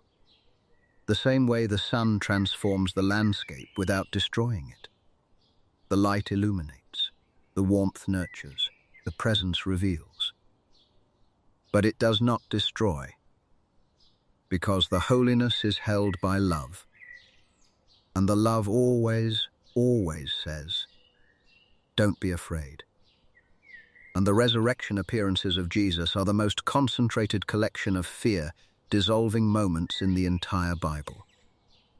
Every single one carries the same message. Do not be afraid. To the women at the tomb, in the Gospel of Matthew chapter 28, verse 10, Jesus says, "Do not be afraid. Go and tell my brothers to go to Galilee. There they will see me." Do not be afraid. The first word of the risen Christ to the first witnesses of the resurrection. Not a theological declaration, not a cosmic announcement. Do not be afraid, because the fear was the first thing that needed to be addressed. Before the mission, before the message, before the sending, the fear. And the answer to the fear was the same as it had always been. His presence, his voice, his "do not be afraid."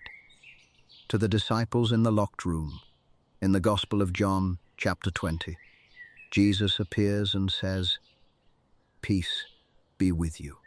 Then he shows them his hands and his side, the wounds, the proof. And the disciples are overjoyed. The fear that had locked the door was dissolved by the presence that walked through it.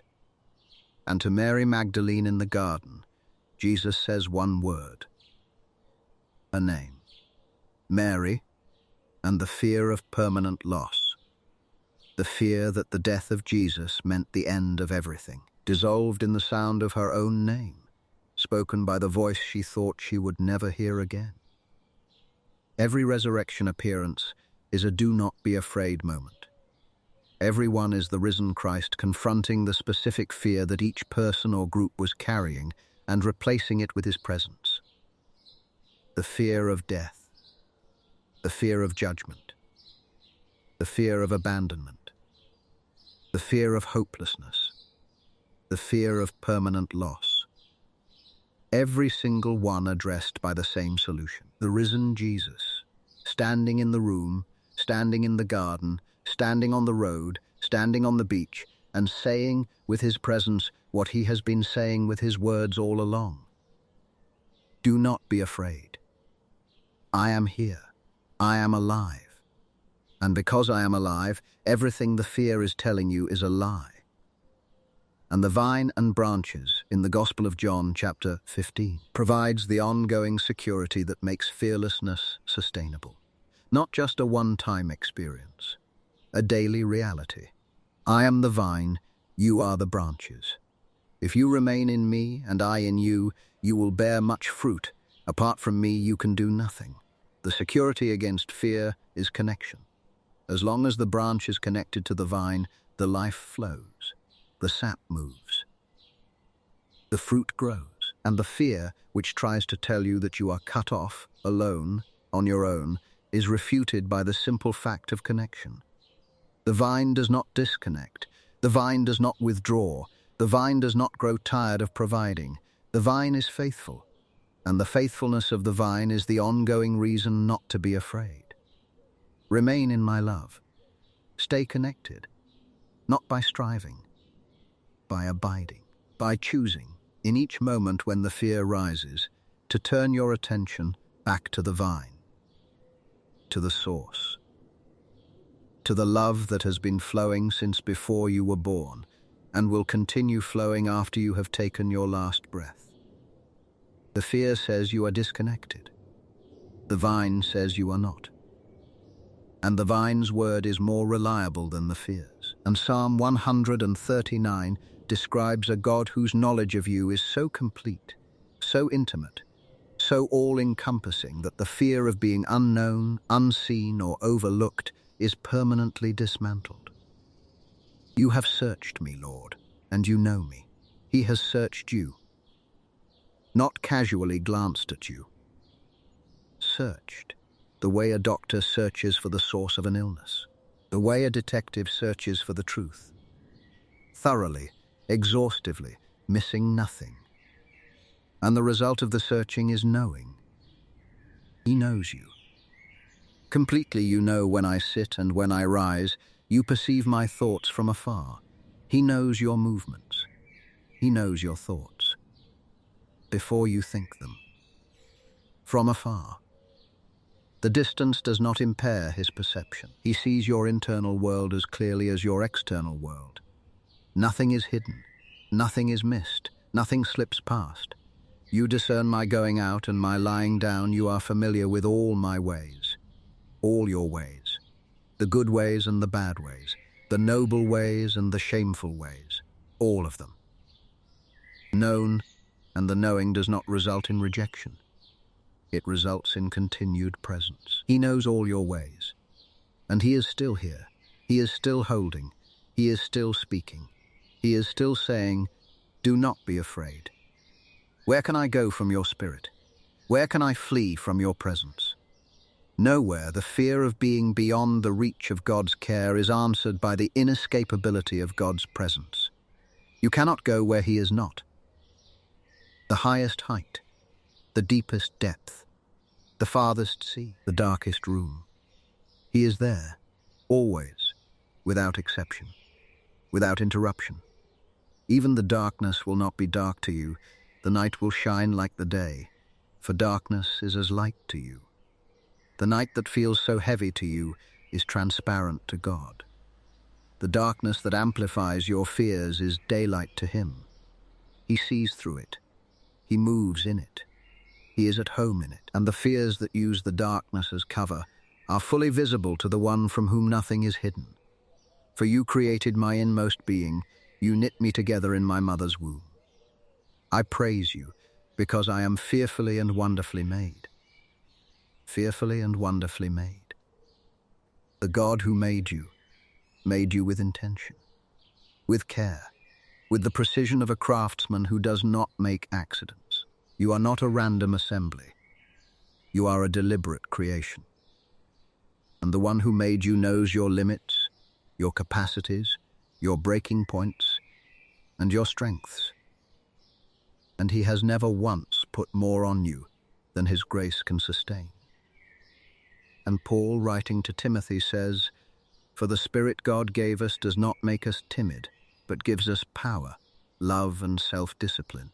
The spirit inside you is not a spirit of fear. It is a spirit of power, of love, of self-discipline. Three direct opposites of fear.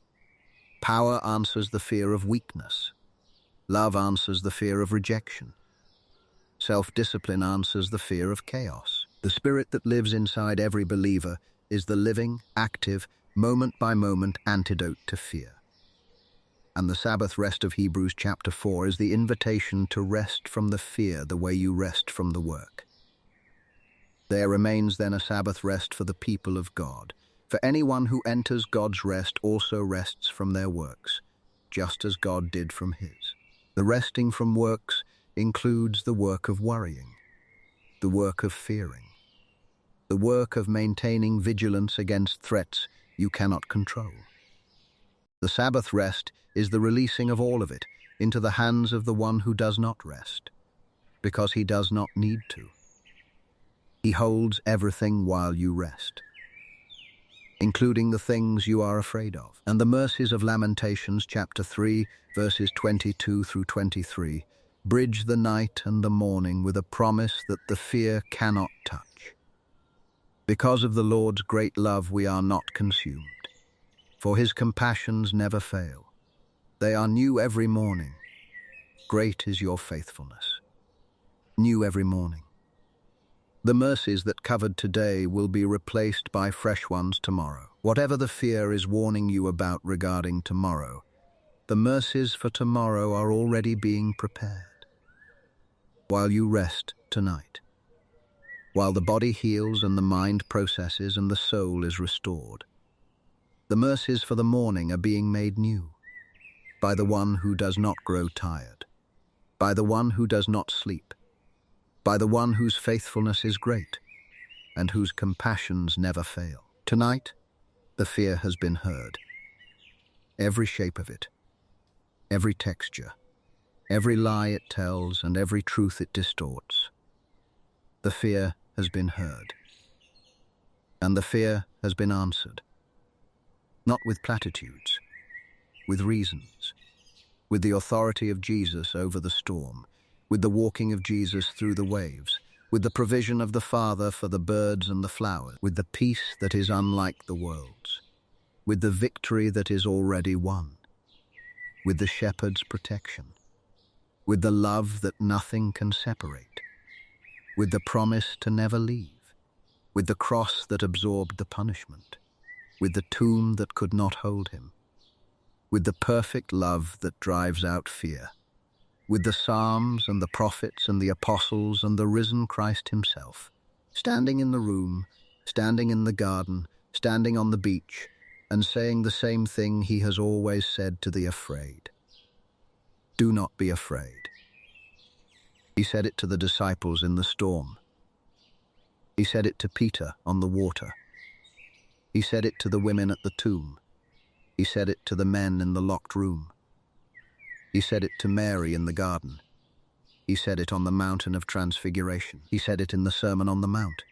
He said it at the Last Supper. He said it throughout his ministry, in every encounter with every frightened soul who crossed his path. And he says it to you, tonight, with the same authority, the same compassion, the same love, the same reasons. Do not be afraid. The storm is calm. The shepherd is near. The tomb is empty. The love is unbreakable. The promise is permanent. The Spirit is present. The mercies are new.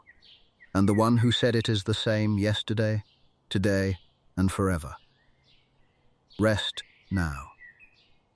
In the reasons, in the truth, in the presence that no fear can diminish. The night is safe. The morning is coming, and the one who holds both is holding you. Do not be afraid. And the story of Mary at the feet of Jesus, told in the Gospel of Luke chapter 10, is the picture of what fearlessness looks like in practice. not the absence of threats, the choice of presence over worry. Martha was afraid. Afraid the dinner would not be ready.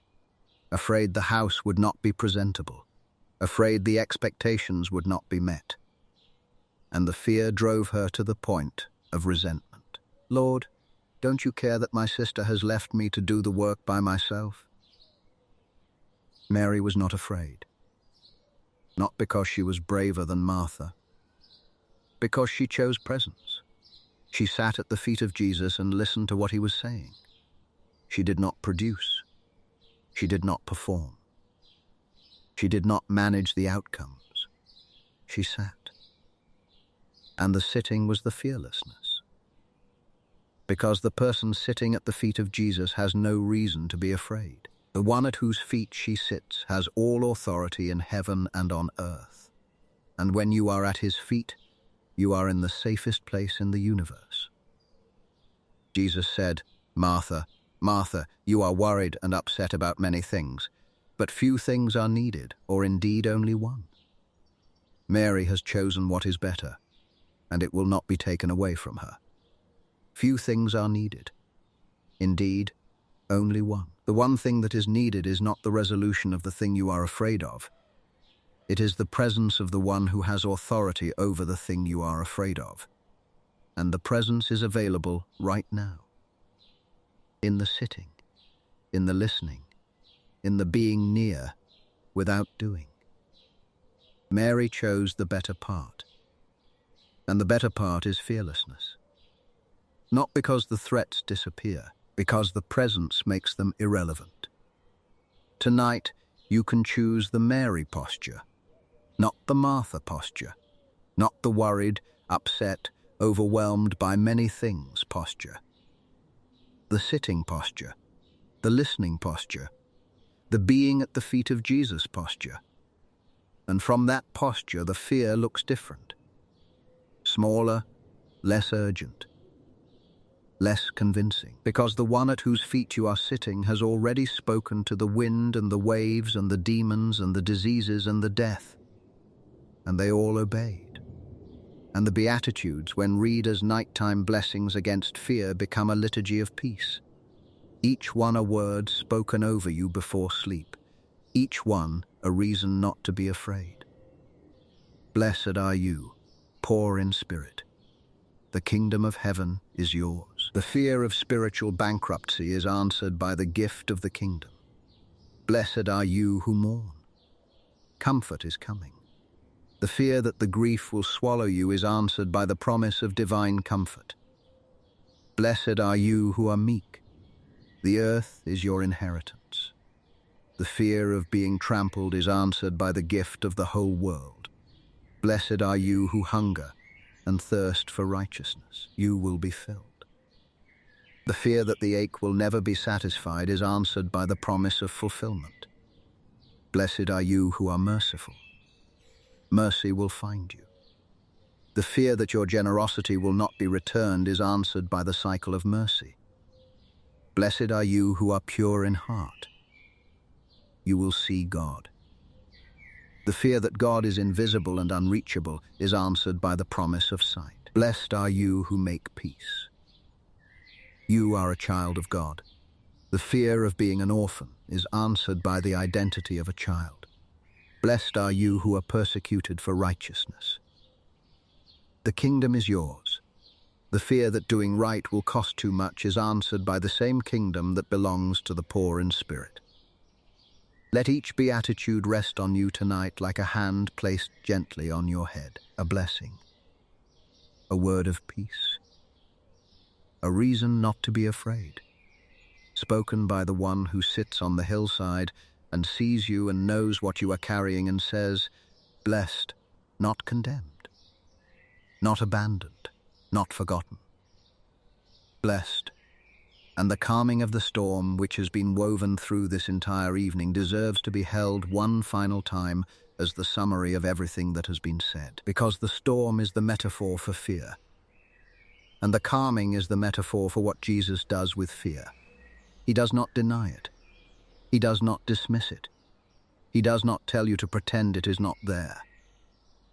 He speaks to it with authority, with the same authority that spoke the universe into existence. And the fear obeys. Quiet, be still. Those words were spoken to a storm on a lake 2,000 years ago, and the storm obeyed. And those same words are spoken tonight into the storm inside you. The storm of anxiety, the storm of worry, the storm of dread, the storm of what if and worst case and catastrophe. Quiet, be still. Not by your effort, by his authority. Not by your willpower, by his word. The storm inside you is subject to the same authority that calmed the Sea of Galilee. And the calming is not gradual, it is immediate. When Jesus speaks, the wind dies. When Jesus speaks, the waves flatten. When Jesus speaks, the dead calm settles. And the dead calm is the peace that transcends understanding. The peace that guards the heart and mind. The peace that allows sleep and rest. And the releasing of every white-knuckled grip that the fear has been maintaining all day. Let the dead calm settle over you now. Not the anxious calm of someone who is trying not to be anxious. The true calm of someone who has heard the voice of the one who controls the storm. And the voice has said, quiet, be still. And the storm has obeyed. And what is left is the deepest, most restful, most peaceful silence you have experienced in a long time. The daily bread of fearlessness is not a one-time deposit that covers the rest of your life. It is a daily provision. The way manna was provided to the Israelites in the wilderness, enough for one day at a time, the fearlessness that comes from the presence and promises of Jesus is provided daily.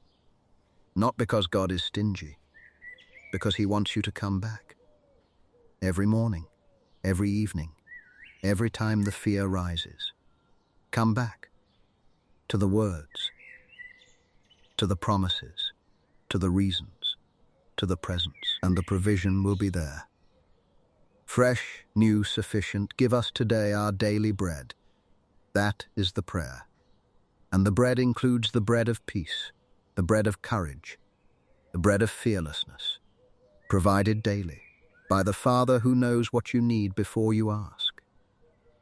And the practice of releasing fear is not a one-time event. It is a daily discipline, a moment-by-moment choosing. The fear will come back, tomorrow, next week, in the middle of the night 3 months from now. The fear is persistent, but the reasons not to fear are more persistent. And every time the fear returns, the practice is the same. Remember the reasons, return to the presence, repeat the promises, and let the fear be outweighed by the truth. Again and again and again, as many times as necessary, for as long as the fear persists, until the fear becomes a whisper and the truth becomes the loudest voice in the room. And the Christ who provides the daily bread of fearlessness is the same Christ. Always Jesus Christ is the same yesterday and today and forever. Hebrews chapter 13, verse 8. The reasons he gave 2,000 years ago are the same reasons tonight. The authority he demonstrated over the storm is the same authority tonight. The love he poured out on the cross is the same love tonight. He does not change. He does not evolve. He does not grow less willing or less able or less near. He is the same. And the sameness is the foundation of every reason not to be afraid. And the Spirit who lives inside every believer is the daily companion in the daily discipline of fearlessness. The Spirit who prays when you cannot. The Spirit who groans the prayers that have no words. The Spirit who intercedes with the Father on your behalf, translating your fear into the language of heaven and receiving the Father's peace in return. You are not practicing fearlessness alone. The Spirit is with you, inside you, active, empowering, guiding, comforting, and the Spirit is not a spirit of timidity. The Spirit is a spirit of power, love, and self-discipline. the three things the fear is trying to take from you. And the Spirit gives them back. Every day, every hour, every time the fear rises and the truth needs to rise higher. Rest now. The reasons have been given. The stories have been told. The promises have been spoken. The presence has been established. And the fear, which seemed so large at the beginning of this evening, has been met by something larger. The love of God in Christ Jesus. The authority of the risen Lord. The faithfulness of the Good Shepherd. The constancy of the unchanging Christ. The power of the Spirit who dwells within. The fear does not have the final word tonight. Jesus does. And his word, spoken with all the authority of heaven and earth, spoken from the hillside and the upper room and the garden and the cross and the empty tomb, spoken to the terrified and the anxious and the panicked and the grief-stricken and the guilty and the lonely and the sleepless and the afraid, his word is the same word it has always been. Do not be afraid. I am with you. I have overcome. My peace I give you. And nothing in all creation can separate you from my love. Rest in that tonight. Let it hold you. Let it carry you into the sleep that the fear has been stealing. Let it cover you like a blanket woven from the promises of God. And when the morning comes and the fears of a new day begin to stir, return to the reasons. They will still be here. As fresh as the mercies, as strong as the shepherd, as permanent as the love. Do not be afraid. The one who spoke those words has never once been wrong, and he is speaking them to you. Right now, tonight and always, because that is who he is. The one who speaks peace into fear, the one who walks through storms to reach the afraid, the one who stands at the door and says, "It is I." Do not be afraid. Let those words be the last thing you hear tonight. And let the peace they carry hold you until the morning comes. The morning will come. It always does. And the mercies waiting there are new. And the one who calmed the storm will be there. The same. Unchanged, ready, with the same authority, the same love, the same word he has been speaking to the afraid since the beginning of time. Do not be afraid. I am with you. And the evening brings its own particular fears. Not the fears of the day, which are diffused by activity and distraction. The fears of the night, which are concentrated by silence and darkness. When the noise stops and the lights go off and the only company is your own thoughts, the fears that stayed manageable during the day become large in the dark. They grow, they multiply. They whisper with a persistence that is impossible to ignore when there is nothing else to listen to. The fear of the night itself is one of the oldest fears in human existence. The dark is unfamiliar territory. The absence of light removes the ability to see, to assess, to prepare. You cannot see what is coming. You cannot evaluate the threat. You are vulnerable in a way that the day does not allow. And the vulnerability feeds the fear, and the fear feeds the wakefulness, and the wakefulness feeds the exhaustion, and the exhaustion feeds the fear again, in a cycle that has kept more people awake than any single worry ever could. If that is where you are tonight, then the Psalms address the fear of the night with a specificity that should make every sleepless person listen carefully. Psalm 4, verse 8. In peace I will lie down and sleep, for you alone, Lord, make me dwell in safety. In peace, not in anxiety, not in the grip of the what-ifs. In peace. I will lie down, not lie awake, lie down, and sleep. Not toss and turn, sleep, because you alone, Lord, make me dwell in safety. The safety is not produced by the locked door. It is produced by the Lord alone. And the safety he provides is the safety that allows sleep. Because the one watching does not sleep. He watches while you rest. He guards while your consciousness fades. He holds while your body enters the vulnerable state of unconsciousness, and his holding does not loosen in the night. Psalm 91, verses 1 through 6. Whoever dwells in the shelter of the Most High will rest in the shadow of the Almighty. I will say of the Lord, He is my refuge and my fortress, my God, in whom I trust. Surely He will save you from the fowler's snare and from the deadly pestilence. He will cover you with His feathers, and under His wings you will find refuge. His faithfulness will be your shield and rampart. You will not fear the terror of night, nor the arrow that flies by day, nor the pestilence that stalks in the darkness, nor the plague that destroys at midday. You will not fear the terror of night. That is a specific promise for the specific hour.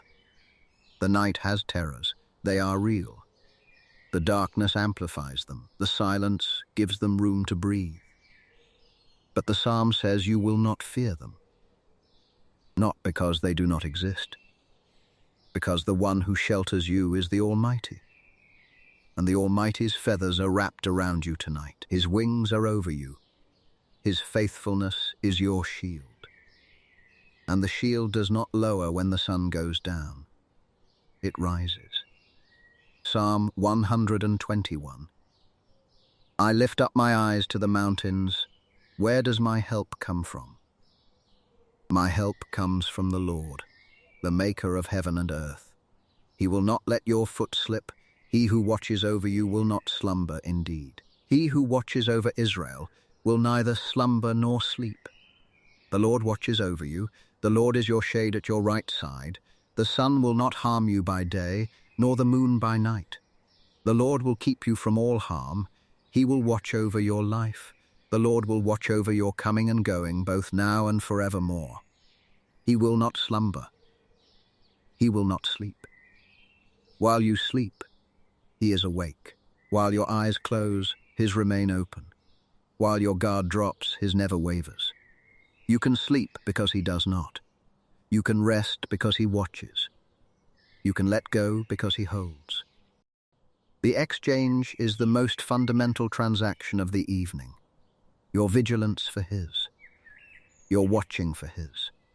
Your fear for His peace. He takes the night shift. You take the sleep. And the fear of the future, which is perhaps the most common fear and the most persistent, is addressed by God through the prophet Isaiah with a comprehensiveness that leaves no gap. In Isaiah chapter 46, verse 4, God says, "Even to your old age and grey hairs I am He. I am He who will sustain you. I have made you, and I will carry you. I will sustain you, and I will rescue you, even to your old age." The future that you are afraid of, the one that stretches out in front of you with all its unknowns and all its what-ifs, is not outside the promise. Even to your old age, when the body is declining and the strength is diminishing and the independence is eroding, even then, He will sustain, He will carry, He will rescue, not someone else. He, the same God who made you, the one whose hands shaped you in the womb, is the one whose hands will hold you in the grave. And everything in between is covered. And in Jeremiah chapter 29, verse 11, God says, "For I know the plans I have for you, declares the Lord. Plans to prosper you and not to harm you. Plans to give you hope and a future." The future is not a void. It is a plan. A plan that belongs to the Lord, not to chance, not to chaos, not to the what-ifs that keep you awake. A plan. And the plan is good, not easy. Good, not painless. Good, not free of difficulty, but good, because the one who made the plan is good, and His plans do not fail. They unfold. On His timetable, in His way, with His provision, and every step of the plan is held by someone who has already seen the end and knows that the end is hope and a future, not despair. Hope, the fear of the future, is answered by a plan. And the plan is held by someone who does not change, and does not fail, and does not lose control. The future that feels like a dark room is actually a room that God has already walked through. He knows the furniture. He knows the layout. He knows where the walls are, and where the doors are, and where the light switch is. And He is leading you through it. Not in the dark, in His light. At His pace. With His hand on your back. And the leading is not uncertain. It is the leading of someone who has been in the room before and knows exactly where you are going. And the fear of death, which is the root fear beneath every other fear, is addressed by the resurrection with a finality that leaves nothing to fear. The Apostle Paul, writing to the church in Corinth in his first letter, chapter 15, verses 54 through 57, says, "When the perishable has been clothed with the imperishable, and the mortal with immortality, then the saying that is written will come true. Death has been swallowed up in victory. Where, O death, is your victory? Where, O death, is your sting? The sting of death is sin, and the power of sin is the law. But thanks be to God, He gives us the victory through our Lord Jesus Christ." Death has been swallowed up in victory. The thing that every human being fears above all else has been defeated. Not by avoidance, by resurrection. Jesus died. Jesus was buried. Jesus rose. And the rising proved that death does not get the final word. Life does. And the life is offered to everyone who trusts in the one who rose. Where, O death, is your victory? Where, O death, is your sting? These are taunts, spoken by someone who has been through death and come out the other side. The victory of death is hollow. The sting of death has been removed, not because death does not happen, but because death has been stripped of its permanence. For the person who is in Christ, death is not an ending. It is a transition. A moving from the temporary to the eternal, from the partial to the complete, from the seen to the unseen, from the arms of the world to the arms of God. And Jesus Himself, standing at the tomb of Lazarus, gave the most direct answer to the fear of death ever spoken. "I am the resurrection and the life. The one who believes in me will live even though they die. And whoever lives by believing in me will never die." Do you believe this? I am the resurrection and the life. Not I know about the resurrection, I am the resurrection. It is not a concept, it is a person. And the person is standing in front of you tonight, offering not just the hope of resurrection, but the reality of it. The reality of a man who died and rose and is now alive forever. And the offer is that the same resurrection power that raised Jesus will raise you, not just in the future. Now, the resurrection life begins now. In the believing, in the trusting, in the sitting with Jesus tonight and hearing His voice and letting His words settle into the place where the fear of death has been living. And the fear of being alone. The fear that when the crisis comes you will face it without anyone beside you, is addressed by two promises that bracket the entire biblical story. In Deuteronomy chapter 31, verse 6, Moses says to the people of Israel, "Be strong and courageous. Do not be afraid or terrified because of them, for the Lord your God goes with you. He will never leave you nor forsake you." And in the Gospel of Matthew chapter 28, verse 20, Jesus says, "And surely I am with you always, to the very end of the age." Always. Never leaving, never forsaking. These are not the promises of someone who is trying to reassure you temporarily. These are the promises of someone who is committing to you permanently. The always of Jesus and the never of Moses are the twin pillars that support the bridge between you and every fear of abandonment. You will not face the crisis alone. You will not face the diagnosis alone. You will not face the conversation alone. You will not face the loss alone. You will not face the night alone. Always, never leaving. From the first breath to the last, and beyond the last, into the eternity that the resurrection makes possible. And in the Sermon on the Mount, Jesus says to the crowd of vulnerable, afraid, uncertain people, "You are the salt of the earth. You are the light of the world." He does not say you will be. He says you are. Present tense. In your fear, in your vulnerability, in your uncertainty. You are salt. You are light. The identity does not depend on the absence of fear. It depends on the presence of Christ. And the presence is constant. The salt does not stop being salty because it is afraid. The light does not stop shining because the room is dark. You do not stop being who God made you because the fear is loud. The identity holds. Through the fear, through the dark, through the night, enter through the narrow gate.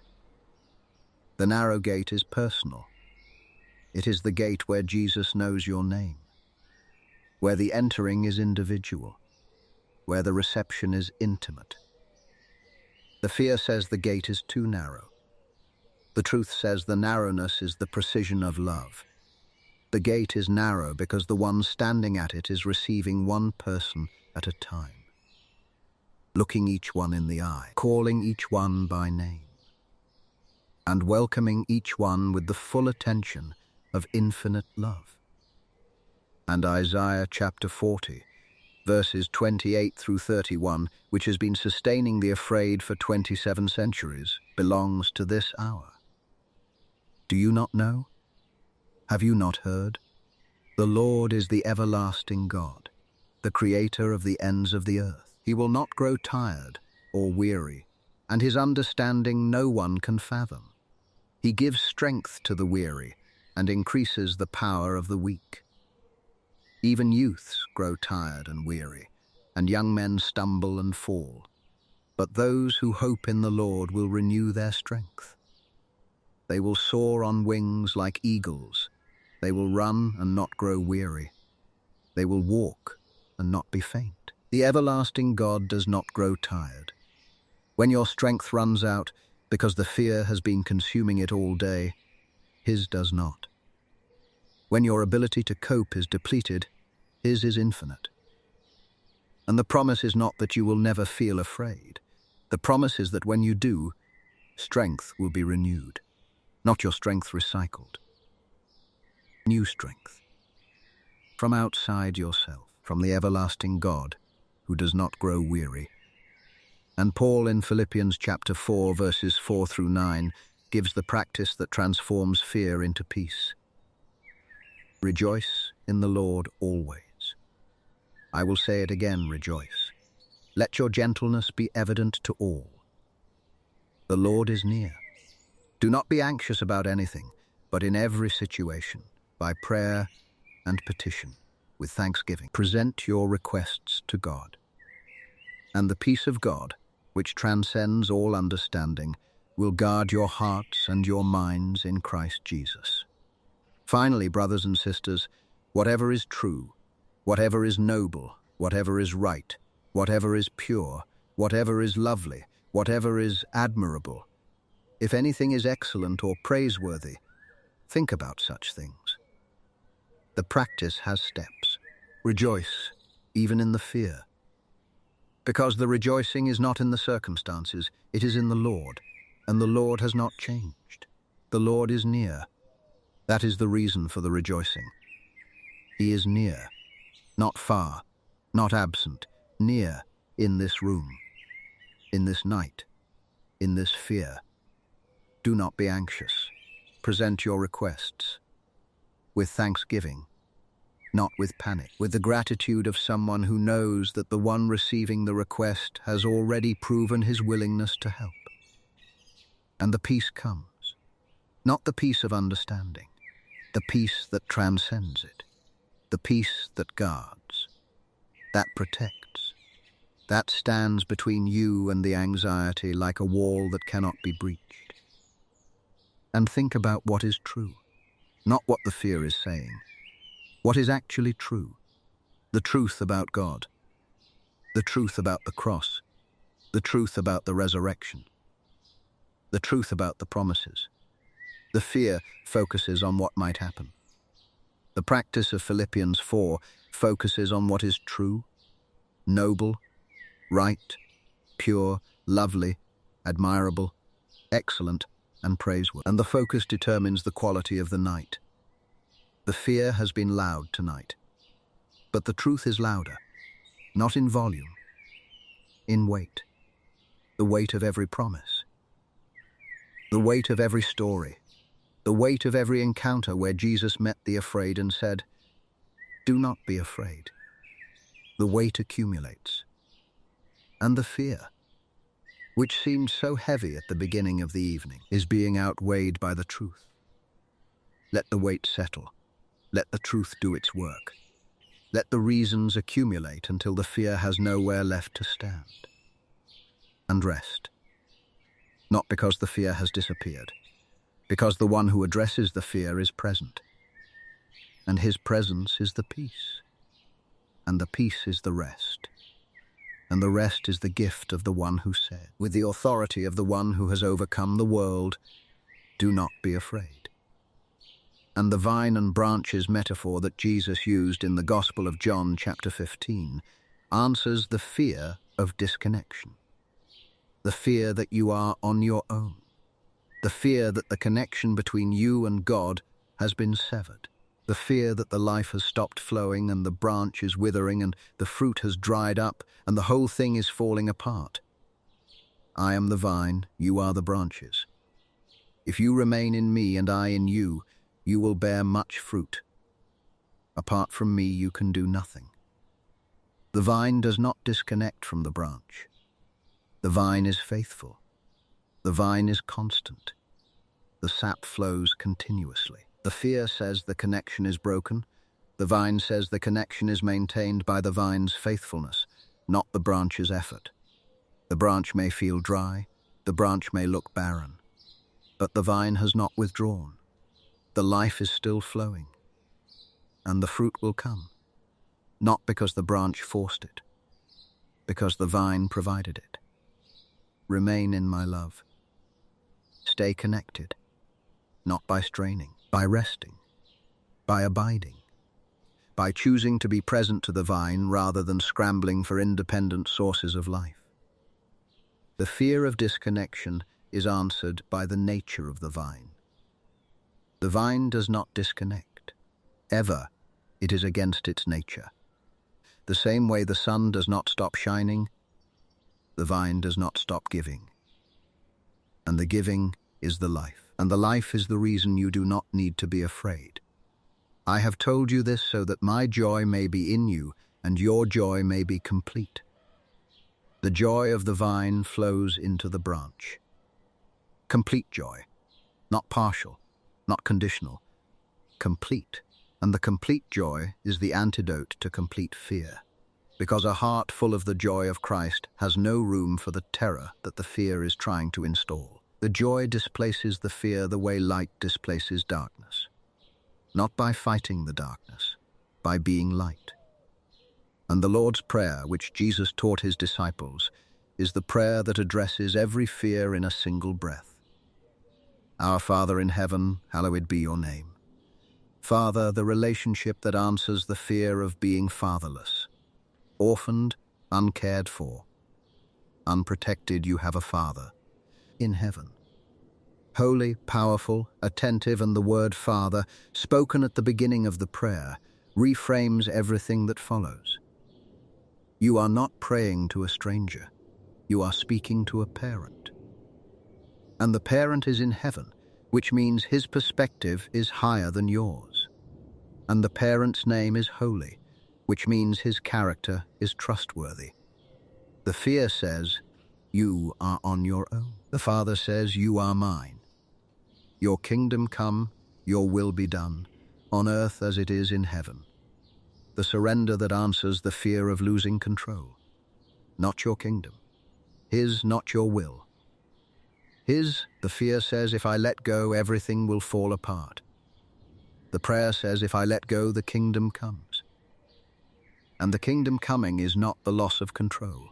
It is the transfer of control from smaller hands to larger hands, from shaking hands to steady hands, from your hands to the Father's hands. And the Father's hands do not shake. Give us today our daily bread, the request that answers the fear of scarcity. Enough for today, not a lifetime supply. Today's bread. And the trust embedded in the request is that tomorrow's bread will be asked for and given tomorrow. The fear says, what if there is not enough? The prayer says there is enough for today. And there will be enough for tomorrow, because the one providing the bread is faithful. And faithfulness does not fail. And forgive us our debts, as we also have forgiven our debtors. The cleansing that answers the fear of guilt. The releasing of what you owe and what others owe you. The double release. Both directions. Into the hands of the one who paid the ultimate debt on the cross. The fear says, the guilt will consume you. The prayer says, the guilt has been forgiven. And the forgiving of others is the release of the bitterness that has been compounding the fear. And lead us not into temptation, but deliver us from the evil one. The protection that answers the fear of vulnerability. Lead me, protect me, deliver me from the forces I cannot see and cannot fight on my own. The fear says, you are defenseless. The prayer says, the Lord delivers. And the delivering is done by someone who has already defeated the evil one on the cross. Let the Lord's Prayer be the evening's answer to the day's fears. Every clause a response, every phrase a reason, every line a layer of protection placed between you and the fear. And the writer of Hebrews chapter 4, verse 16, gives you the posture for approaching the fear. Let us then approach God's throne of grace with confidence, so that we may receive mercy and find grace to help us in our time of need. With confidence, not with fear. The approaching of God is done with confidence, because the throne is not a throne of judgment. It is a throne of grace. And what you find there is not disapproval.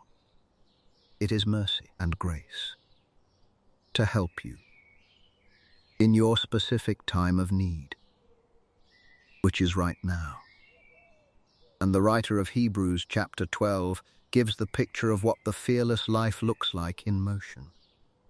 Therefore, since we are surrounded by such a great cloud of witnesses, let us throw off everything that hinders and the sin that so easily entangles. And let us run with perseverance the race marked out for us, fixing our eyes on Jesus. Throw off the fear. It is a hindrance. It slows you down. It tangles your feet. It makes the race harder than it needs to be. Throw it off. Not by pretending it does not exist. By fixing your eyes on Jesus. The looking is the throwing off. When your eyes are on Jesus, the fear loses its grip. When your eyes are on the fear, Jesus loses his visibility. The discipline of fearlessness is not the discipline of not feeling afraid. It is the discipline of looking in the right direction, at Jesus, the pioneer and perfecter of faith, the one who ran the race before you and finished it, the one who knows every obstacle and has already overcome it. And Paul, in his second letter to the Corinthians, chapter 12, verse 9, gives the paradox that makes fearlessness possible. My grace is sufficient for you, for my power is made perfect in weakness. In weakness, not in strength. The very thing the fear uses against you, your weakness, your vulnerability, your inability to handle what is ahead, is the thing God uses to display his power. The weakness is not the obstacle. It is the canvas. And the power of God painted on the canvas of your weakness is the most beautiful, most fearless, most unshakable thing in the universe. And Paul, in the same letter, chapter 4, verses 16 through 18, gives the perspective that makes the fear bearable even when it does not disappear. Therefore, we do not lose heart. Though outwardly we are wasting away, yet inwardly we are being renewed day by day. For our light and momentary troubles are achieving for us an eternal glory that far outweighs them all. The troubles are light, not because they are easy, because the glory they are producing is so immeasurably heavy that the troubles look like feathers by comparison. And the glory is eternal. The troubles end. The glory does not. The fear focuses on the temporary. The faith focuses on the eternal. And the eternal outweighs everything the fear is pointing at. So we fix our eyes not on what is seen, but on what is unseen, since what is seen is temporary, but what is unseen is eternal. The fear is fixated on the seen, the visible problem, the measurable threat, the quantifiable danger. But the seen is temporary. It will change. It will pass. It will end. The unseen, the love of God, the presence of Christ, the power of the Spirit, the promise that nothing can separate, these are eternal. They do not change. They do not pass. They do not end. And when you fix your eyes on the eternal instead of the temporal, the fear shrinks. Not because the threat is not real, because the eternal is more real. And the story of Martha and Mary, in the Gospel of Luke chapter 10, answers the fear of being idle, the fear that if you stop working, stop producing, stop doing, everything will fall apart. Martha is the embodiment of this fear. She is working because she is afraid. Afraid that if she stops, the house will not be ready. The food will not be served. The expectations will not be met. And the fear drives her to the point of resentment. Lord, don't you care that my sister has left me to do the work by myself? And Jesus says, Martha, Martha, you are worried and upset about many things, but few things are needed, or indeed only one. Mary has chosen what is better, and it will not be taken away from her. The fear of being idle is answered by the truth that the sitting is more important than the doing. The presence is more valuable than the productivity. The one thing that is needed is not another task accomplished. It is Jesus. Being near him, listening to him, sitting at his feet, not earning, receiving, not performing. Resting, the fear says rest is irresponsible. Jesus says rest is the one thing that is needed. And Jesus Christ is the same yesterday and today and forever. Hebrews chapter 13, verse 8. The constancy of Christ is the final answer to the fluctuating nature of fear. Fear changes with the news. Fear shifts with the diagnosis. Fear grows with the unknown. But Jesus does not change. He is the same.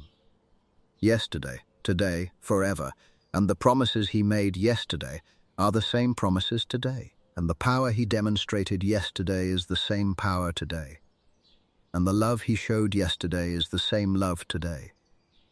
The sameness is the stability. The sameness is the anchor. The sameness is the reason you do not need to be afraid, and the mercies are new every morning. Because of the Lord's great love, we are not consumed, for his compassions never fail. They are new every morning. Great is your faithfulness. Lamentations chapter 3, verses 22 through 23. The fear says, I cannot face tomorrow. The mercies say you do not have to face tomorrow with today's supply. Tomorrow has its own supply. Fresh, new, untouched, waiting for you at dawn, the same way the bread was waiting for Elijah under the broom tree, the same way the manna was waiting for the Israelites on the ground. New every morning, enough for the day. Tonight the fear does not need to plan for tomorrow. The mercies are already planned.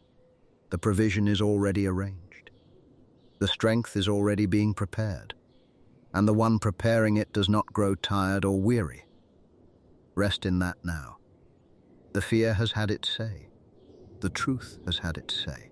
And the truth is heavier. The truth holds. The truth outlasts the fear the way the sunrise outlasts the night.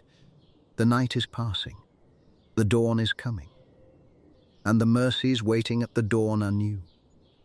Fresh, sufficient, and the one providing them is the same one who calmed the storm, walked on the water, fed the thousands, healed the leper, forgave the sinner, raised the dead, and walked out of the tomb.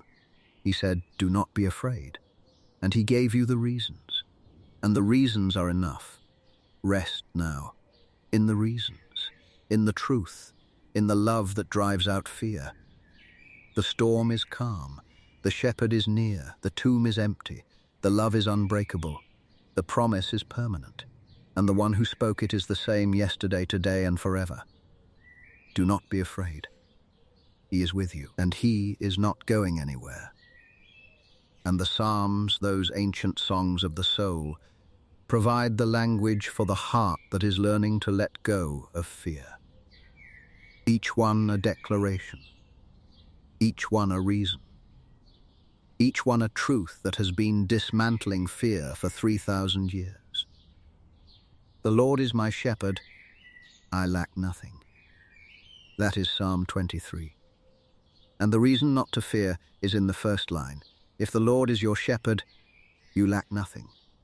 Not because you have everything you want, because you have the one who provides everything you need. And the one who provides does not grow tired, does not get distracted, does not go on vacation. The provision is constant, and the constant provision is the answer to the fear of scarcity. He makes me lie down in green pastures. He leads me beside quiet waters. He refreshes my soul. The shepherd leads to places of rest, not places of danger.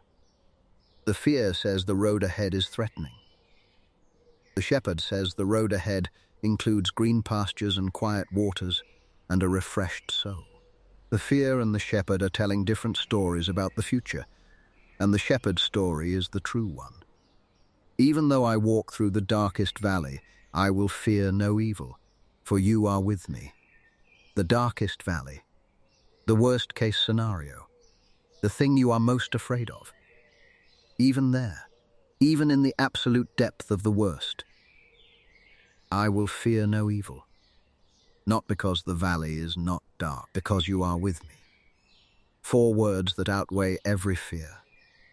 You are with me. The presence of the shepherd in the valley changes the valley from a place of death to a place of passage. You are walking through it, not living in it. And the one walking with you has been through every valley that has ever existed and has never once lost a sheep. The Lord is my light and my salvation. Whom shall I fear? The Lord is the stronghold of my life. Of whom shall I be afraid?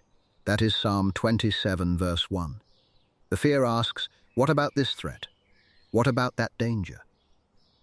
The psalm answers with a question of its own. Whom shall I fear? If the Lord is your light, the darkness cannot blind you. If the Lord is your salvation, the danger cannot destroy you. If the Lord is the stronghold of your life, the attack cannot penetrate you. The fear is disarmed not by the absence of threats, but by the presence of the one who is bigger than all of them. God is our refuge and strength, an ever-present help in trouble. That is Psalm 46, verse 1. Refuge, strength, help, in trouble. Not before trouble, not after trouble, in trouble, when the trouble is happening. When the fear is most acute, that is when the help arrives. Because that is when the help is most needed. And the help is ever present, not intermittent, not conditional, ever present, always available, always sufficient, always there. Therefore, we will not fear, though the earth give way and the mountains fall into the heart of the sea. Psalm 46, verse 2. The earth giving way, the mountains falling, the total collapse of everything that seemed stable. And the response is, we will not fear.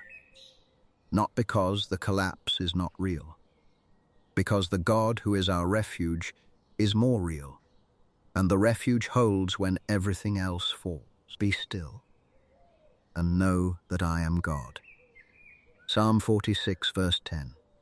The command to be still is the command to stop feeding the fear. Fear thrives on movement, on pacing, on planning, on rehearsing worst-case scenarios.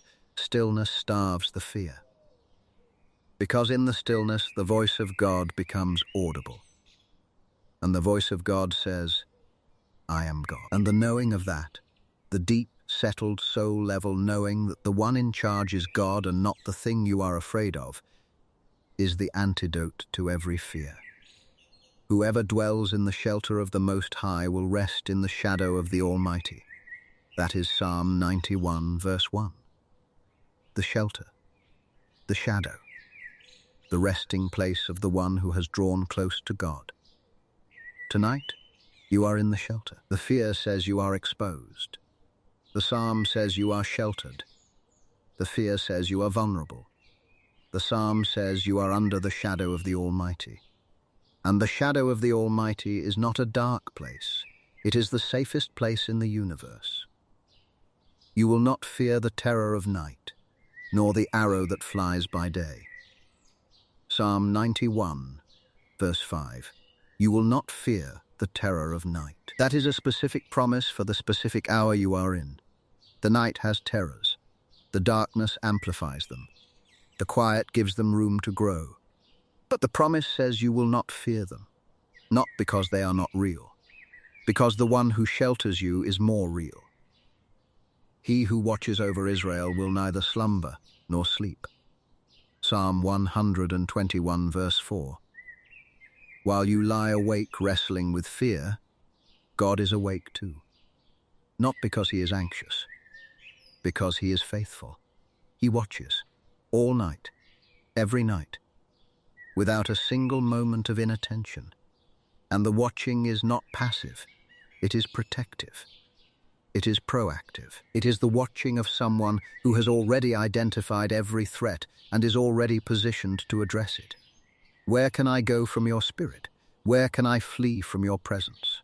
Psalm 139, verse 7. Nowhere. The fear of being alone, of being beyond the reach of God's care, is demolished by this verse. There is no place in the universe where God is not. The heights, the depths, the far side of the sea, the darkest room, the loneliest night, he is there. The fear says you are isolated. The psalm says you are surrounded by a God who is everywhere, including here, including now, including the specific place where you are lying or sitting or standing while the fear tries to convince you that you are on your own. Even the darkness will not be dark to you. The night will shine like the day, for darkness is as light to you. Psalm 139, verse 12. The darkness that feels so heavy to you is transparent to God. He sees through it the way you see, through glass. The fear needs darkness to operate.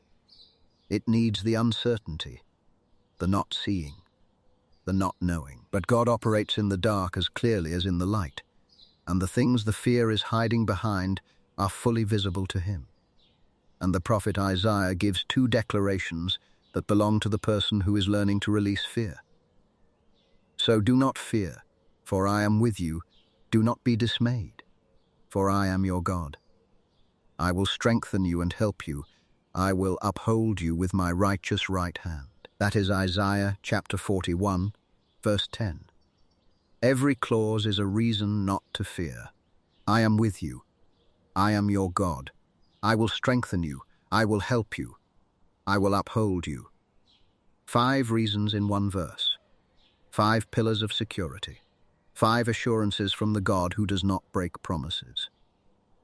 And Isaiah chapter 43, verses 1 through 3, adds the personal dimension.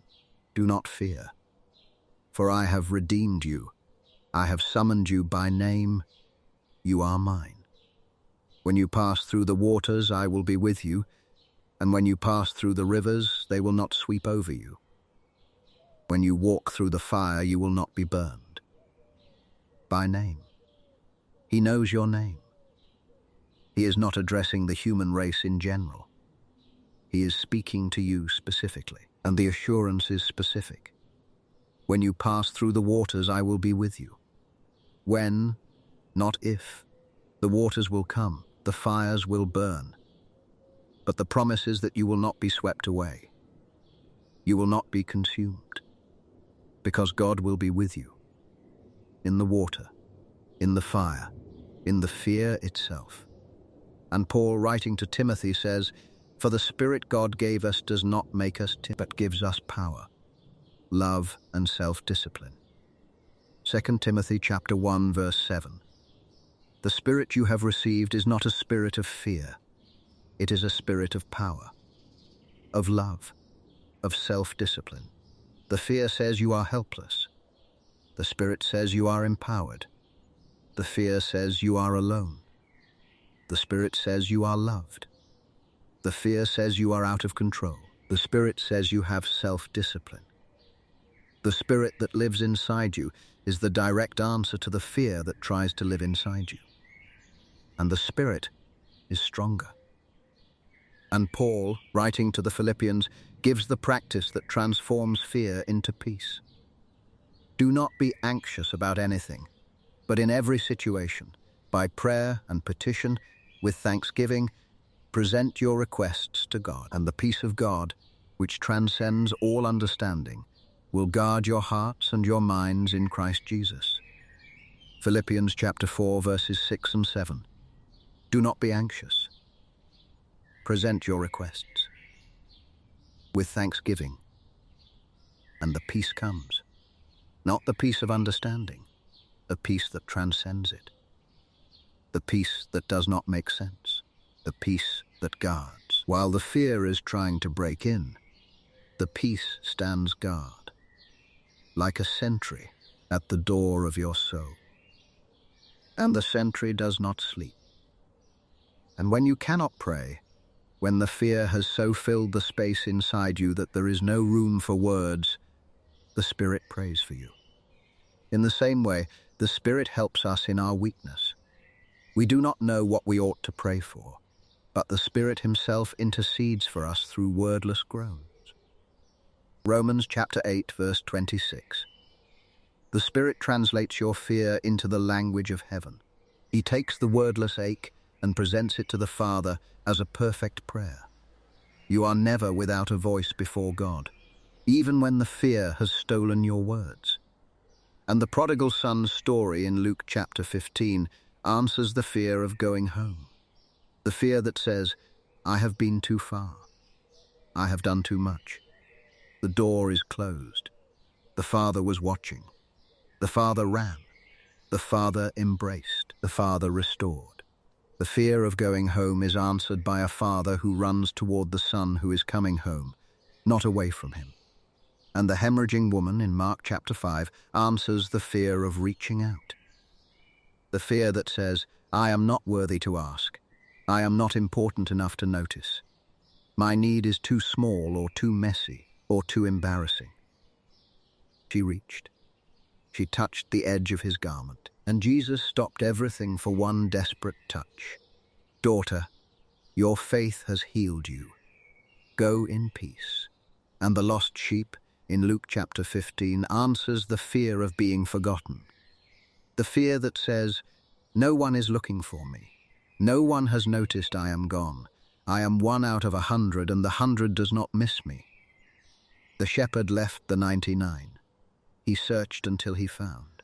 He carried the sheep home on his shoulders, and he threw a party, because the finding matters more than the losing, and the one was never forgotten, not for a single moment. And so the reasons accumulate, layer upon layer, truth upon truth, like a wall being built between you and the fear, not a wall that traps you, a wall that protects you. The authority of Jesus, over the storm, the walking of Jesus toward you through the waves, the provision of the Father who feeds the birds, the peace that is unlike the world's, the victory that is already won, the shepherd who lays down his life, the love that nothing can separate, the promise that he will never leave, the cross that absorbed the punishment, the tomb that could not hold him, the perfect love that drives out fear, the psalms that declare safety, the prophets that promise presence, the Spirit that prays when you cannot. These are not platitudes, they are reasons. And they are spoken by the one who has all authority in heaven and on earth, the one who calmed the storm, the one who walked on the water, the one who died on the cross, the one who walked out of the tomb, the one who is sitting with you right now, in the dark, in the quiet, in the place where the fear has been the loudest voice in the room. He is here. And he is louder. Not in volume, in weight. The weight of his truth is heavier than the weight of your fear. The mass of his love is greater than the mass of your anxiety. The reality of his presence is more real than the reality of your dread. Let the weight settle. Let the truth displace the lies. Let the reasons pile up until the fear has no room left to stand. You do not need to be afraid. Not because the threats are not real, because the one who is with you is more real. Not because the pain will not come, because the one who walks through pain with you has already overcome it.